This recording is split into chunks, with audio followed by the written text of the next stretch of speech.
ಇವತ್ತು ಕನ್ನಡ ಚಿತ್ರರಂಗದ walking encyclopaedia ಎನಿಸಿಕೊಂಡಂತಹ ಪರಮ ಗುಬ್ಬಿಯವರು ನಮ್ಮೊಂದಿಗಿದ್ದಾರೆ.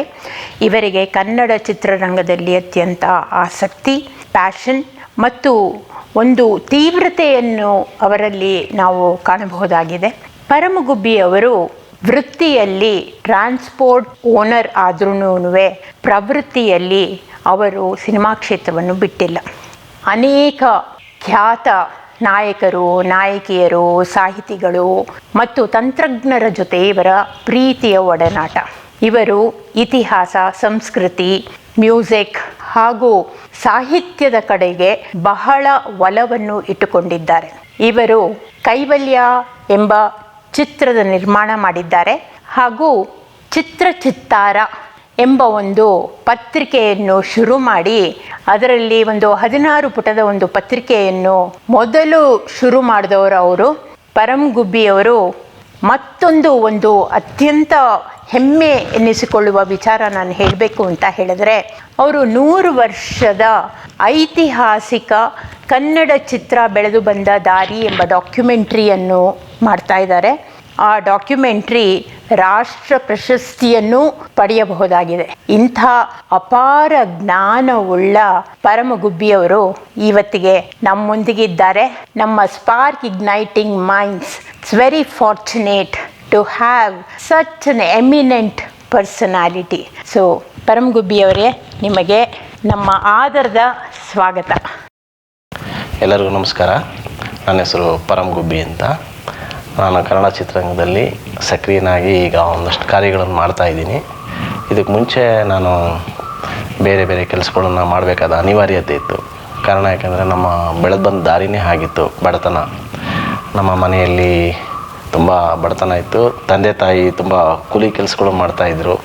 ಅದ್ರ ಮಧ್ಯದಲ್ಲಿ ನಾವು ಓದು ಬೆಳೆದಿದ್ದು, ವಿದ್ಯಾಭ್ಯಾಸ ಎಲ್ಲವೂ ನಮಗೆ ಭಾಳ ಒಂದು ಸ್ವಲ್ಪ ಕಷ್ಟನೇ ಅಂತಲೇ ಹೇಳ್ಬೋದು. ಆ ಮಧ್ಯದಲ್ಲಿ ನಾವು ಬಾಲ್ಯದಿಂದನೇ ಈ ಟೆಂಟ್ಗಳಲ್ಲಿ ಸಿನಿಮಾ ನೋಡ್ತಾಯಿದ್ದೋ, ಥಿಯೇಟ್ರ್ಗಳಲ್ಲಿ ಸಿನಿಮಾ ನೋಡ್ತಾಯಿದ್ದೋ. ಅವು ನೋಡ್ತಾ ನೋಡ್ತಾ ನಮಗೆ ಸಿನಿಮಾ ಪ್ರಭಾವ ಬೀರ್ತಕ್ಕೆ ಶುರುವಾಯಿತು. ಆಗ ನಾವು ಯಾಕೆ ಚಿತ್ರರಂಗಕ್ಕೆ ಹೋಗಬಾರ್ದು ಅನ್ನೋ ಒಂದು ಆಸೆಯಲ್ಲಿ ಚಿಕ್ಕ ವಯಸ್ಸಲ್ಲೇ ಚಿತ್ರರಂಗದ ಕಡೆ ಹೊರಟೋದು. ಆದರೆ ಮನೆಯಲ್ಲಿ ಕೇಳಬೇಕಲ್ಲ, ಬಡತನ ಬೇಡ, ಸಿನಿಮಾ ರಂಗ ಬಂದಿಲ್ಲೇನೋ ದುಡಿ ಅಂತ ಹೇಳೋರು. ಹಾಗಾಗಿ ಎಜುಕೇಷನ್ ಮಧ್ಯದಲ್ಲೇ ನಾವು ಚಿತ್ರರಂಗಕ್ಕೆ ತಲುಪಿಟ್ಟಿದ್ದು. ನನ್ನ ಮನೆಯ ಪಕ್ಕ ಆಗ ಸಿಹಿ ಕೈ ಚಂದ್ರು ಅವರು ಮನೆ ಇತ್ತು. ನಾವು ಚಿಕ್ಕ ಹುಡುಗರಿನಲ್ಲಿ ಟಿ ವಿ ನೋಡೋಕ್ಕೆ ಹೋದಾಗ ಅವ್ರ ಮನೆಯಲ್ಲಿ ಟಿ ವಿ ನೋಡ್ತಾಯಿದ್ದೋ. ಅವರು ಆಗ ಚಿತ್ರರಂಗದ ಬಗ್ಗೆ ಹಲವಾರು ಕುತೂಹಲಕಾರಿ ವಿಷಯಗಳನ್ನು ನಮ್ಗೆ ಹೇಳೋರು. ನಮಗೇನು ಖುಷಿ ಅಂದರೆ, ಏನಪ್ಪ ಚಿತ್ರರಂಗದಲ್ಲಿ ಇಂತಿಂಥ ವಿಷಯ ಇದೆಯಾ ಅಂತೇಳಿ ತಿಳ್ಕೊಂಡು, ಅದಕ್ಕೆಲ್ಲ ಮೂಲ ಕಾರಣ ನನ್ನ ಗುರುವಾಗಿ ಸಿಹಿ ಕೈ ಚಂದ್ರು ಅವರು ಇದ್ದರು ಅಂತ ಹೇಳೋಕ್ಕೆ ನಾನು ಹೆಮ್ಮೆ ಪಡ್ತೀನಿ. ಹೀಗೆ ಚಿತ್ರರಂಗ ನಡ್ಕೊಂಡು ಬರ್ತಾಯಿತ್ತು. ನಾನು ಚಿತ್ರರಂಗದ ಮಧ್ಯದಲ್ಲಿ ಒಂದಷ್ಟು ಪತ್ರಿಕೆಗಳು ಓದೋದು, ವಿಚಾರಗಳನ್ನು ತಿಳ್ಕೊಳ್ಳೋದು, ಇತಿಹಾಸಗಳನ್ನು ಕಲೆಕ್ಟ್ ಮಾಡೋದು, ಆ ಫೋಟೋಗಳು ಮತ್ತು ಆಗ ಬರ್ತಾಯಿದ್ದಂಥ ಮ್ಯಾಗ್ಝಿನ್ಗಳನ್ನೆಲ್ಲ ನಾನು ಎತ್ತಿಡ್ತಾಯಿದ್ದೆ. ಕಾರಣ ಏನಂದರೆ, ನನ್ನ ಮ್ಯಾಗ್ಝಿನ್ ಮೇಲೆ ಭಾಳ ಪ್ರೀತಿ. ಚಿಕ್ಕ ವಯಸ್ಸಲ್ಲಿ ಒಂದು ಜನಪ್ರಗತಿ ಅಂತ ಒಂದು ಸಿನಿಮಾ ಪತ್ರಿಕೆ ಮತ್ತು ದಿನಪತ್ರಿಕೆ ಕೂಡ ಇತ್ತು. ಆ ಪತ್ರಿಕೆಯಲ್ಲಿ ನಾನು ಬಿಡುವಿದ್ದಾಗ ಅಕ್ಷರ ಜೋಡ್ಸೋಕ್ಕೆ ಹೋಗ್ತಾಯಿದ್ದೆ. ಆ ಅಕ್ಷರದ ಮಳೆ ಜೋಡಿಸುವಾಗ ನನಗೆ ಅಲ್ಲಿ ಕೆಲವು ಪತ್ರಕರ್ತರು ನನಗೆ ವಿಚಾರಗಳು ಹಂಚ್ಕೊಳ್ಳೋ ಜೊತೆಗೆ ಹಲವಾರು ವಿಚಾರಗಳನ್ನು ಹೇಳೋರು. ಆಮೇಲೆ ಈ ಥರ ಮಾಡಬೇಕು ಅಂತ ಹೇಳೋರು. ಅದು ನನಗೆ ತುಂಬ ಕಾಡ್ತಾನೇ ಇತ್ತು. ಸೊ ನನಗೊಂದು ಕನಸಿತ್ತು. ಚಿಕ್ಕ ವಯಸ್ಸಲ್ಲಿ ನಾನು ಸ್ಕ್ರೀನ್ ಸಿನಿಮಾ ನೋಡಬೇಕಾದ್ರೆ, ಆ ಸ್ಕ್ರೀನ್ ಪತ್ರಿಕೆ, ಸಿನಿಮಾ ಪತ್ರಿಕೆ ನೋಡಬೇಕಾದ್ರೆ ನಾನು ಯಾಕೆ ಈ ಥರ ಮಾಡಬಾರ್ದು ಅನ್ನೋದೊಂದು ಕನಸು ನನ್ನನ್ನು ಸದಾ ಕಾಡ್ತಾ ಇತ್ತು. ಆ ಕನಸೇ ಮುಂದಿನ ದಿನಗಳಲ್ಲಿ ನನಗೆ ಚಿತ್ತಾರ ಅನ್ನೋ ಒಂದು ಪತ್ರಿಕೆ ಮಾಡಬೇಕು ಅನ್ನೋ ಹಂಬಲ ಬಂತು. ಚಿತ್ತಾರ ಪತ್ರಿಕೆ ಸಂಪಾದಕನಾಗಿ ಶುರು ಮಾಡಿದೆ. ನನ್ನ 2018ರಲ್ಲಿ ಶುರು ಮಾಡಿದ್ದು. ಕಾರಣಾಂತರದಿಂದ ಕರೋನಾ ಟೈಮೇ ಬಂದುಬಿಡ್ತು. ಹಾಗಾಗಿ ನಾನು ಪತ್ರಿಕೆನ ನಿಲ್ಲಿಸಬೇಕಾದ ಅನಿವಾರ್ಯ ಬಂತು. ಆದರೂ ಚಿತ್ರರಂಗದ ಮೇಲೆ ನನ್ನ ಸೆಳೆತ ಕಮ್ಮಿ ಆಗಿಲ್ಲ. ಅದ್ರ ಮುಂಚೆನೇ ನಾವು ಹಲವಾರು ಚಿತ್ರಗಳಲ್ಲಿ ಸಣ್ಣ ಪುಟ್ಟ ಕೆಲಸಗಳು ಮಾಡಿದ್ದು. ಮತ್ತು ನನ್ನ ಸ್ನೇಹಿತರ ಸಿನಿಮಾಗಳಲ್ಲಿ ಜವಾಬ್ದಾರಿ ತೊಗೊಂಡು ಕೆಲವು ಸಿನಿಮಾಗಳಲ್ಲಿ ಕೆಲಸಗಳು ಕೂಡ ಮಾಡಿದೆ. ಹಾಗೆ ದೊಡ್ಡ ಮನೆ ಹುಡುಗ ಶೂಟಿಂಗೂ ಹೋದೆ. ಆ ಚಿತ್ರವನ್ನು ಸಹ ನಾನು ಬಿಡುಗಡೆ ಮಾಡೋ ಕೆಲವು ಪ್ರಾಂತ್ಯಗಳಲ್ಲಿ ನಾನು ತೊಗೊಂಡೆ. ಆ ಪ್ರಾಂತ್ಯವನ್ನು ತಗೊಂಡು ಆ ಪ್ರಾಂತ್ಯದಲ್ಲಿ ಕೆಲಸ ಮಾಡಬೇಕಲ್ಲ ನಾನು ಅನ್ನೋ ಒಂದು ಆಸೆ ಇಟ್ಕೊಂಡು ಹಲವಾರು ಪ್ರಾಂತ್ಯ ತೊಗೊಂಡು ಚಿತ್ರ ನಿರ್ಮಾಣ ಆಗಿದವ್ರ ತಾವು ಮಾತುಕತೆ ಮಾಡಿ ಅದು ವಜ್ರೇಶ್ವರಿ ರಮೇಶ್ ಅನ್ನೋರ ಜೊತೆಯಲ್ಲಿ ನಾನು ಆ ಚಿತ್ರವನ್ನು ತಗೊಂಡೆ, ಬಿಡುಗಡೆನೂ ಮಾಡಿದೆ. ಚಿತ್ರ ಯಶಸ್ವಿ ಆಯಿತು. ನನ್ನದೇ ಒಂದು ಸ್ವಂತ ನಿರ್ಮಾಣದಲ್ಲಿ ಒಂದು ಚಿತ್ರ ಮಾಡಬೇಕು ಅನ್ನೋ ಒಂದು ಆಸೆ ಇಟ್ಕೊಂಡು ನಮ್ಮ ನಿರ್ದೇಶಕರಾದಂಥ ರವೀಂದ್ರ ವಂಶಿಯವ್ರ ಜೊತೆ ಮಾತುಕತೆ ಮಾಡಿಕೊಂಡು ಒಂದು ಕಾದಂಬರಿ ಆಧಾರಿತ ಚಿತ್ರವನ್ನು ತಗೊಂಡೆ. ಆ ಚಿತ್ರವೇ ದ ಬೆಟ್ ಅನ್ನೋ ಒಂದು ಕಾದಂಬರಿ ಆಧಾರಿತ ಆ ಚಿತ್ರವೇ ಕೈವಲ್ಯ ಅನ್ನೋ ಒಂದು ಚಿತ್ರನ ನಿರ್ಮಾಣ ಶುರು ಮಾಡಿ ಅದನ್ನು ಮುಗಿಸಿದ್ದೀನಿ. ನಂತರ ಸಿನಿಮಾ ಪತ್ರಿಕೆ ಮೇಲೆ ಆಸೆ ಇದ್ದಿದ್ದರಿಂದ ನಾನು ಯಾಕೆ ಒಂದು ಪತ್ರಿಕೆ ಮಾಡಬಾರ್ದು ಅಂತ ಹೇಳಿ ಚಿತ್ತಾರ ಪತ್ರಿಕೆಯನ್ನು ಮಾಡಿಸ್ಕೊಂಡೆ. ಆ ನಂತರ ಕೊರೋನಾ ಬಂದ ನಂತರ ಅದು ನಿಂತ ಮೇಲೆ ನನ್ನ ಮುಂದಿನ ಯೋಜನೆ ಏನಪ್ಪ ಅಂತ ಯೋಚನೆ ಮಾಡಿದಾಗ ಕನ್ನಡ ಚಿತ್ರರಂಗ ಹೇಗೆ ಉದಯವಾಯಿತು, ಎಲ್ಲಿಂದ ಶುರುವಾಯಿತು ಅಂತ. ಸೊ ಎಲ್ಲರೂ ಅದನ್ನು ಯಾವಾಗಲೂ ಸತಿ ಸುಲೋಚನಾ, ಭಕ್ತ ಧ್ರುವ ಸಿನಿಮಾಗಳ ಮುಖಾಂತರ ಹೇಳ್ತಾಯಿದ್ರು. ನಾನು ಆಗಲ್ಲ, ಮುಖ್ಯ ಚಿತ್ರದಿಂದ ಯಾಕೆ ಬಂದಿರಬಾರ್ದು ಅಂತ ಒಂದು ಅಧ್ಯಯನ ಶುರು ಮಾಡಿದಾಗ ಹಲವಾರು ವಿಚಾರಗಳು ಸಿಗ್ತಾ ಹೋಗ್ತು. ಅದು ಅಧ್ಯಯನ ಮಾಡ್ತಾ ಅದನ್ನು ವಿಡಿಯೋ ಮುಖಾಂತರ ತರಬೇಕು ಅಂತೇಳಿ ನೋಡಿದೆ. ಹಾಗಾಗಿ 100 ವರ್ಷದ ಚಿತ್ರರಂಗದ ಇತಿಹಾಸವನ್ನು ಮೈಸೂರು ಮಹಾರಾಜರಿಂದ ಶುರುವಾಗಿ ಆಮೇಲೆ ನಮ್ಮ ಗುಬ್ಬಿ ವೀರಣ್ಣ ಅವರು ಮತ್ತು ಅರಸು ಮನೆತನದವರು ಮತ್ತು ನಮ್ಮ BR ಪಂತಲು ಇರ್ಬೋದು, ಮೋಹನ್ ಭವನಾನಿ, TP ಕೈಲಾಸಂ, ಶಿವರಾಮ್ ಕಾರಂತರು, ಇಂಥ ಮಹಾನ್ ಘಟಾನುಘಟಿಕ ವ್ಯಕ್ತಿಗಳು ಮುಖ್ಯ ಚಿತ್ರಕ್ಕೆ ಬಂದು ಭಾಳಷ್ಟು ಹಾದಿಗಳಿಗೆ ಅವರು ಅಡಿಪಾಯ ಹಾಕ್ಕೊಟ್ಟಿದ್ದಾರೆ. ಆ ಅಡಿಪಾಯದ ಮೇಲೆ ನಿಂತಿದ್ದೇ ಟಾಕಿ ಚಿತ್ರ. ಅಲ್ಲಿಂದ ನಾವು ಟಾಕಿ ಚಿತ್ರಗಳ ಬಗ್ಗೆ ವಿಚಾರವನ್ನು ಹಂಚಿಕೊಂಡು ಪ್ರತಿ 100 ಚಿತ್ರಗಳ ಒಂದೊಂದು ಕಂತುಗಳನ್ನು ಮಾಡಿಕೊಂಡು ನಂತರ 40 ಚಿತ್ರಗಳನ್ನು 40 ಕಂತುಗಳಾಗಿ ಮಾಡಿಕೊಂಡು ಕನ್ನಡ ಚಿತ್ರರಂಗದ ಬಗ್ಗೆ ಬಂದೆ. ಆ 40 ಕಂತುಗಳಲ್ಲಿ ಐತಿಹಾಸಿಕ, ಸಾಮಾಜಿಕ, ಪೌರಾಣಿಕ, ಭಕ್ತಿ ಪ್ರಧಾನ, ಭಾವ ಪ್ರಧಾನ ಈ ಥರ ಚಿತ್ರಗಳಲ್ಲೇ ತನ್ನದೇ ಆದಂಥ ಒಂದು ಮಾರ್ಗವನ್ನು ಹಿಡ್ಕೊಂಡು ಹಲವಾರು ರಾಷ್ಟ್ರೀಯ ಪುರಸ್ಕಾರಗಳನ್ನು ಪಡ್ಕೊಳ್ಳೋದ್ರ ಜೊತೆಗೆ ರಾಜ್ಯ ಪ್ರಶಸ್ತಿ, ರಾಷ್ಟ್ರ ಪ್ರಶಸ್ತಿ ಈ ಥರ ಹಲವು ಪ್ರಶಸ್ತಿ ಪಡ್ಕೊಂಡು ನಂತರ ಸ್ವರ್ಣಕಮಲವನ್ನು ಪಡೆಯುವಂಥ ನಮ್ಮ ಕನ್ನಡ ಚಿತ್ರರಂಗ ದಾರಿ ಇದೆಯಲ್ಲ, ಅದು ಹೆಮ್ಮೆ ಅಂತ ಅನಿಸುತ್ತೆ. ಇಂಥ ಕನ್ನಡ ಚಿತ್ರರಂಗದಲ್ಲಿ ಲಕ್ಷಾಂತರ ಜನಕ್ಕೆ ಬದುಕು ಕಟ್ಟಿಕೊಟ್ಟಿದೆ, ಲಕ್ಷಾಂತರ ಜನಕ್ಕೆ ದಾರಿ ಮಾಡಿಕೊಟ್ಟಿದೆ. ಇಡೀ ಪ್ರಪಂಚದಲ್ಲಿ ಒಂದು ನಮ್ಮ ಕನ್ನಡ ಚಿತ್ರರಂಗಕ್ಕೆ ಒಂದು ವಿಶೇಷ ಸ್ಥಾನಮಾನ ಇದೆ. ದಕ್ಷಿಣ ಭಾರತದಲ್ಲಿ ನಮ್ಮ ಕನ್ನಡ ಚಿತ್ರಕ್ಕೆ ಒಂದು ವಿಶೇಷ ಸ್ಥಾನಮಾನ ಅಂತ ಹೇಳ್ಬೋದು. ಹಿಂದಿ ಚಿತ್ರರಂಗದಿಂದ ಶುರುವಾದರೂ ಕನ್ನಡ ಚಿತ್ರರಂಗ ಬಂದಿದ್ದ ದಾರಿ ತುಂಬ ಅದ್ಭುತ, ಅಮೋಘ ಅಂತಲೇ ಖುಷಿ ಪಡ್ತೀವಿ. ಎಂತೆಂಥ ಕಲಾವಿದರು, ಎಂತೆಂಥ ಸಾಹಿತಿಗಳು, ಎಂತೆಂಥ ನಿರ್ದೇಶಕರು, ಎಂತೆಂಥ ಸಂಗೀತಗಾರರು, ಗಾಯಕರು ಎಲ್ಲವನ್ನು ಕೊಟ್ಟಿದ್ದಾರೆ. ನಮ್ಮ ಚಿತ್ರರಂಗ ಯಾವುದಕ್ಕೂ ಕೊರತೆ ಇಲ್ಲ ಅಂತ ಹೇಳಬೇಕು ಅಂದರೆ ನಮ್ಮ ಕನ್ನಡ ನಾಡಲ್ಲಿ ವಚನಗಳನ್ನು ಬಳಸ್ಕೊಂಡು, ದಾಸರ ಗೀತೆಗಳನ್ನು ಬಳಸ್ಕೊಂಡು, ಕನ್ನಡದ ಒಗಟುಗಳನ್ನು ಬಳಸ್ಕೊಂಡು, ಜನಪದ ಶೈಲಿಗಳು, ತತ್ವಪದಗಳು, ಭಕ್ತಿಗೀತೆಗಳನ್ನು ಎಲ್ಲವನ್ನು ಬಳಸ್ಕೊಂಡು ಕನ್ನಡ ಚಿತ್ರರಂಗ ವಿಶೇಷವಾದಂಥ ಒಂದು ಸಾಂಸ್ಕೃತಿಕ ನೆಲೆಗಟ್ಟನ್ನು ಕಟ್ಟಿಕೊಟ್ಟಿದೆ. ಇಂತಹ ನೆಲೆಗಟ್ಟು ಕಟ್ಟಿಕೊಟ್ಟಂಥ ಚಿತ್ರರಂಗದ ಬಗ್ಗೆ ನಮಗೆ ತುಂಬ ಹೆಮ್ಮೆ, ಸಂತೋಷ.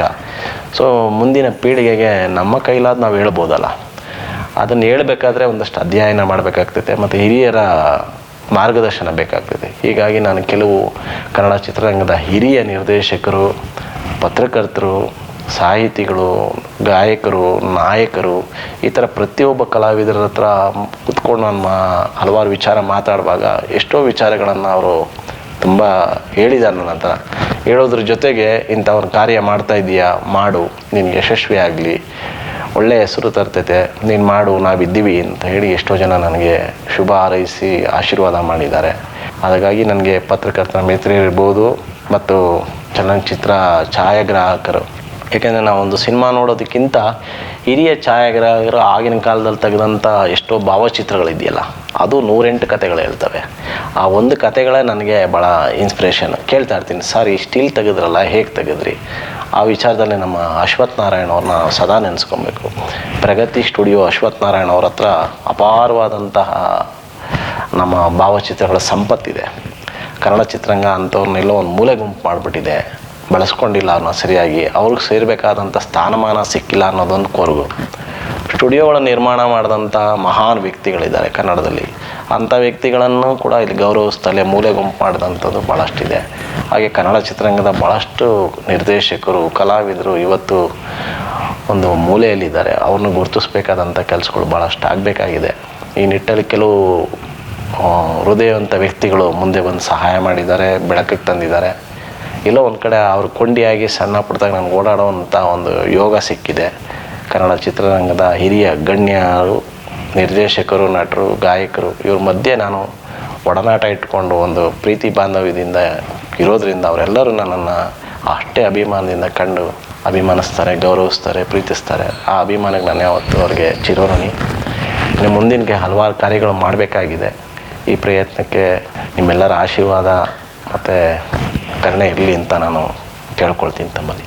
ಪರಂ ಗುಬ್ಬಿ ಅವರೇ, ನಾನು ನಿಮ್ಮ ಜೊತೆಗೆ ಇಷ್ಟು ಸಲ ಮಾತಾಡಿದ್ದೇನೆ. ಪ್ರತಿ ಸಲ ಮಾತಾಡಿದಾಗಲೂ ನೀವೊಂದು ನನಗೆ ಒಂದು ಹೊಸ ಅನುಭವವನ್ನು ಕೊಡ್ತೀರಾ. ಯಾಕೆ ಅಂತ ಹೇಳಿದ್ರೆ, ನೀವು ಹೇಳೋ ಉಪಕಥೆಗಳು, ನೀವು ಹೇಳೋ ಚಿತ್ರಕಥೆಗಳು, ಹಾಗೂ ಯಾವುದೋ ಒಂದು ಸನ್ನಿವೇಶ ಅಥವಾ ಒಂದು ಚಿತ್ರದಲ್ಲಿ ಹೀಗಾಯಿತು ಹಾಗಾಯಿತು ಅಂತ ಹೇಳಿದಾಗ ನನಗೆ ನಿಜವಾಗ್ಲೂ ಅದು ಒಂದು ಪಾಠ ಅಂತ ಅನಿಸುತ್ತೆ. ಎಷ್ಟೋ ಕಲಿಬೇಕು ಅಂತ ಅನಿಸುತ್ತೆ. ನೀವು ಈ ನಡುವೆ ಈಗ ರೀಸೆಂಟಾಗಿ ಕನ್ನಡ ಚಿತ್ರ ಬೆಳೆದು ಬಂದ ದಾರಿ ಎಂಬ ಒಂದು ಡಾಕ್ಯುಮೆಂಟ್ರಿ, ಐತಿಹಾಸಿಕ ಡಾಕ್ಯುಮೆಂಟ್ರಿಯನ್ನು ಮಾಡ್ತಾ ಇದ್ದೀರಾ. ಸೊ ಇಂಥ ಸಮಯದಲ್ಲಿ ನನಗೆ ಈ ಪ್ರಶ್ನೆ ಕೇಳೋದು ಸೂಕ್ತ ಅನಿಸುತ್ತೆ. ಕನ್ನಡ ಚಿತ್ರೋದ್ಯಮದಲ್ಲಿ ಎಷ್ಟೋ ಐತಿಹಾಸಿಕ ಘಟಕಗಳು ನಡೆದಿವೆ. ಸೊ ಅಂಥದ್ದನ್ನು ಒಂದು ಸ್ಮರಿಸಬೇಕಾದ್ರೆ ನೀವು ಯಾವ ಘಟನೆಯನ್ನು ಹೇಳಲಿಕ್ಕೆ ಕನ್ನಡ ಜನತೆಗೆ ಇಷ್ಟಪಡ್ತೀರಾ? ಖಂಡಿತವಾಗಿಯೂ. ಯಾಕೆಂದರೆ ಕನ್ನಡ ಚಿತ್ರರಂಗ ನಡೆದು ಬಂದ ಹಾದಿಯಲ್ಲಿ ಹಲವಾರು ಘಟನೆಗಳು ನಡೆದಿದ್ದಾವೆ. ಅತ್ಯುತ್ತಮ ಚಿತ್ರಗಳು ಬಂದಿದ್ದಾವೆ. ಆ ಚಿತ್ರಗಳನ್ನು ಉದಾಹರಿಸ್ಕೊಂಡು ಹೋದರೆ ಬಹಳಷ್ಟು, ನಮ್ಮಲ್ಲಿ ಈಗ ಸಾಧಾರಣ 4,000 ಸಿನಿಮಾ ಇರ್ಬೋದು. ಅದರಲ್ಲಿ 1,000 ಸಿನಿಮಾಗಳು ಭಾಳ ಅತ್ಯುತ್ತಮವಾದ ಚಿತ್ರಗಳು ನಮಗೆ ಪ್ರೇಕ್ಷಕರಿಗೆ ಸಿಗುತ್ತೆ. ಅದು ಭಾರತೀಯ ಚಿತ್ರರಂಗದಲ್ಲೇ ಹೆಮ್ಮೆ ಪಡುವಂಥ ಚಿತ್ರಗಳು ನಮ್ಮ ಕನ್ನಡ ಚಿತ್ರರಂಗದಲ್ಲಿದೆ. ಐತಿಹಾಸಿಕ ಘಟಕಗಳು ಅಂತಂದರೆ ಕನ್ನಡದಲ್ಲಿ 4 ಜನ ನಿರ್ಮಾಣ ಮಾಡಿದಂಥ ಚಿತ್ರ, ಕಲಾವಿದರೇ ಸೇರಿ ಚಿತ್ರ ನಿರ್ಮಾಣ ಮಾಡಿದಂಥ ಚಿತ್ರ, ಕನ್ನಡದ 100ನೇ ಚಿತ್ರ ಕನ್ನಡಕ್ಕೆ, ರಣಧೀರ ಕಂಠೀರವ. ರಣಧೀರ ಕಂಠೀರವ ಕನ್ನಡದ ಮೊದಲ ಐತಿಹಾಸಿಕ ಚಲನಚಿತ್ರ ರಣಧೀರ ಕಂಠೀರವ ಅಂತ ಹೇಳ್ಬೋದು. ನಂತರ ಹಲವಾರು ಚಿತ್ರಗಳು, ಐತಿಹಾಸಿಕ ಚಿತ್ರಗಳು ಬಂದು, ಅದು ತಮಗೂ ಗೊತ್ತಿದೆ, ಭಾಳಷ್ಟು ಸಿನಿಮಾಗಳು ಐತಿಹಾಸಿಕ ಚಿತ್ರ ಬಂತು. ಹುಲಿಯಾನಿನ ಮೇವು ಇರ್ಬೋದು, ಇವೆಲ್ಲವೂ ತುಂಬ ಐತಿಹಾಸಿಕ ಚಿತ್ರಗಳು ಬಂತು. ಕಿತ್ತೂರು ಚೆನ್ನಮ್ಮ, ಶ್ರೀಕೃಷ್ಣ ದೇವರಾಯ, ಮಯೂರ, ಇವೆಲ್ಲವೂ ಐತಿಹಾಸಿಕ ಚಿತ್ರಗಳು. ಈ ಚಿತ್ರಗಳ ಪರಂಪರೆಯೇ ಒಂದು ವಿಶೇಷವಾಗಿದೆ. ಆ ಚಿತ್ರಗಳಲ್ಲಿ ನೋಡಿ ನಮ್ಮ ಭಾರತ ಸರ್ಕಾರ ಸ್ಟ್ಯಾಂಪ್ ಕೂಡ ಮಾಡಿದೆ ಅನ್ನೋದು ಹೆಮ್ಮೆ ತರೋ ವಿಚಾರಗಳು. ಅದ್ರ ಬಗ್ಗೆ ನಮ್ಗೆ ತುಂಬ ಹೆಮ್ಮೆ. ಮುಂದಿನ ದಿನಗಳಲ್ಲಿ ನನ್ನ ಎಪಿಸೋಡಲ್ಲಿ ಈ ವಿಚಾರವನ್ನು ತಮಗೆ ಹಂಚ್ಕೊಂಡು ಹೋಗ್ತೀನಿ. ಅದರಲ್ಲಿ ಹಲವಾರು ಐತಿಹಾಸಿಕ ಚಿತ್ರಗಳು ಪಡೆದಂಥ ಸ್ಥಾನಮಾನಗಳು, ಪ್ರಶಸ್ತಿಗಳು, ಪುರಸ್ಕಾರಗಳನ್ನು ಮತ್ತು ಆ ಕಲಾವಿದರು, ನಿರ್ದೇಶಕರ ಶ್ರಮವನ್ನು, ಆ ಸನ್ನಿವೇಶಗಳನ್ನು ಆ ಸಂಚಿಕೆಗಳಲ್ಲಿ ತಾವು ಕಾಣ್ಬೋದು ಅಂತ ನಾನು ನಿಮಗೆ ಭರವಸೆ ಕೊಡ್ತೀನಿ. ಯಾಕೆಂದರೆ ಇದು ಪುಟ್ಟ ಸಂದರ್ಶನ, ಕೆಲವು ವಿಚಾರಗಳನ್ನು ಸ್ವಲ್ಪ ಮಟ್ಟಿಗೆ ಹೇಳಲಿಕ್ಕೆ ಅನುಕೂಲ ಆಗ್ತೈತೆ ಅಂತ ಅಂದ್ಕೊತೀನಿ. ಅದು ಮುಂದಿನ ಸಂಚಿಕೆಗಳಲ್ಲಿ ತಾವು ಕಾಣ್ಬೋದು. ಹೀಗಾಗಿ ಕನ್ನಡ ಚಿತ್ರರಂಗಕ್ಕೆ ಅದರದೇ ಆದ ಒಂದು ನೆಲೆಗಟ್ಟಿದೆ. ಅದರಲ್ಲಿ ಶ್ರಮವಹಿಸಿ ದುಡಿದಂಥ ಮಹಾನ್ ವ್ಯಕ್ತಿಗಳ ಬಗ್ಗೆ ಎಲ್ಲ ಸವಿಸ್ತಾರವಾಗಿ ನಾವು ನಿಮಗೆ ಹೇಳ್ಕೊಂಡು ಹೋಗ್ತೀವಿ. ಖಂಡಿತವಾಗಿ. ಪರಂ ಗುಬ್ಬಿ ಅವರೇ, ನೀವು ಬಹಳ ಚೆನ್ನಾಗಿ ಇದನ್ನೆಲ್ಲ ವಿವರಿಸಿದ್ದೀರಾ. ನನಗೆ ನೀವು ಇದನ್ನೆಲ್ಲ ಹೇಳ್ತಾ ಇದ್ದಾಗ ನನಗೆ ಒಂದು ಪ್ರಶ್ನೆ ಜ್ಞಾಪಕಕ್ಕೆ ಬರುತ್ತೆ. ಕನ್ನಡ ಚಿತ್ರರಂಗ ಈ ರಾಷ್ಟ್ರ ಮಟ್ಟದಲ್ಲಿ ಹಾಗೂ ಅಂತಾರಾಷ್ಟ್ರೀಯ ಮೈದಾನದಲ್ಲಿ ಯಾವ ರೀತಿ ಪ್ರಭಾವ ಬೀರಿದೆ, ಯಾವ ರೀತಿ ಅದು ಬೆಳೆದು ಬಂದಿದೆ. ಇವಾಗ ನಾವು ರೀಸೆಂಟಾಗಿ KGF ನೋಡಿದ್ರೆ, ಅಥವಾ ಕಾಂತಾರ ನೋಡಿದ್ರೆ, ಅಥವಾ ನೀವು ಹೇಳ್ತಾ ಇದ್ದಿದ್ದ ಭೂತಯ್ಯನ ಮಗ ಅಯ್ಯೋ ನೋಡಿದ್ರೆ, ಅದು ಒಂದು ಥರವಾದ ತುಂಬಾ ಪ್ರಭಾವ ಬೀರಿದೆ. ಖಂಡಿತ. ಸೊ ಅಂಥ ಅದರ ಬಗ್ಗೆ ನೀವು ಸ್ವಲ್ಪ ಅದನ್ನು ವಿಸ್ತರಿಸಿ ಹೇಳಿದ್ರೆ ವೀಕ್ಷಕರಿಗೆ. ಖಂಡಿತ. ನಮ್ಮ ಕನ್ನಡ ಚಿತ್ರಕ್ಕೆ ರಾಷ್ಟ್ರೀಯ ಪುರಸ್ಕಾರ ಪ್ರಶಸ್ತಿಗಳು ಪಡೆದ ಸಾಲಲ್ಲಿ ಮೊದಲನೆಯ ಚಿತ್ರವೇ ಬೇಡ್ರ ಕಣ್ಣಪ್ಪ ಅಂತ ಹೇಳ್ಬೋದು. ಅನಂತರ ಮಹಾಕವಿ ಕಾಳಿದಾಸ ಇರ್ಬೋದು, ಮೊದಲ ತೇದಿ, ಜಗನ್ಮೋಹಿನಿ, ಇಂಥ ಸಿನಿಮಾಗಳೆಲ್ಲ ಭಾಳಷ್ಟು ರಾಷ್ಟ್ರೀಯ ಪ್ರಶಸ್ತಿ ಪಡ್ಕೊಂಡಿದೆ. ನಂತರ ಪುಟ್ಟಣ್ಣ ಅವ್ರು ಬಂದ ನಂತರ ವಿದೇಶಗಳಿಗೆ ಹೋಗುವಂಥ ಪ್ರವೃತ್ತಿ ಶುರುವಾಗಿದ್ದು, ಗೆಜ್ಜೆ ಪೂಜೆ ಇರ್ಬೋದು, ಬೆಳ್ಳಿ ಮೋಡ ಇರ್ಬೋದು, ಹಾಗೆ ನಮ್ಮ ನಾಂದಿ ಸಿನಿಮಾಗಳು, ಮತ್ತು ಭೂತೈನ ಮಗ ಇಂಥ ಸಿನಿಮಾಗಳೆಲ್ಲ ವಿದೇಶಕ್ಕೂ ಕೂಡ ಹೋಗಿ ಪ್ರದರ್ಶನವನ್ನು ಕಂಡು ಬಂದಿದೆ.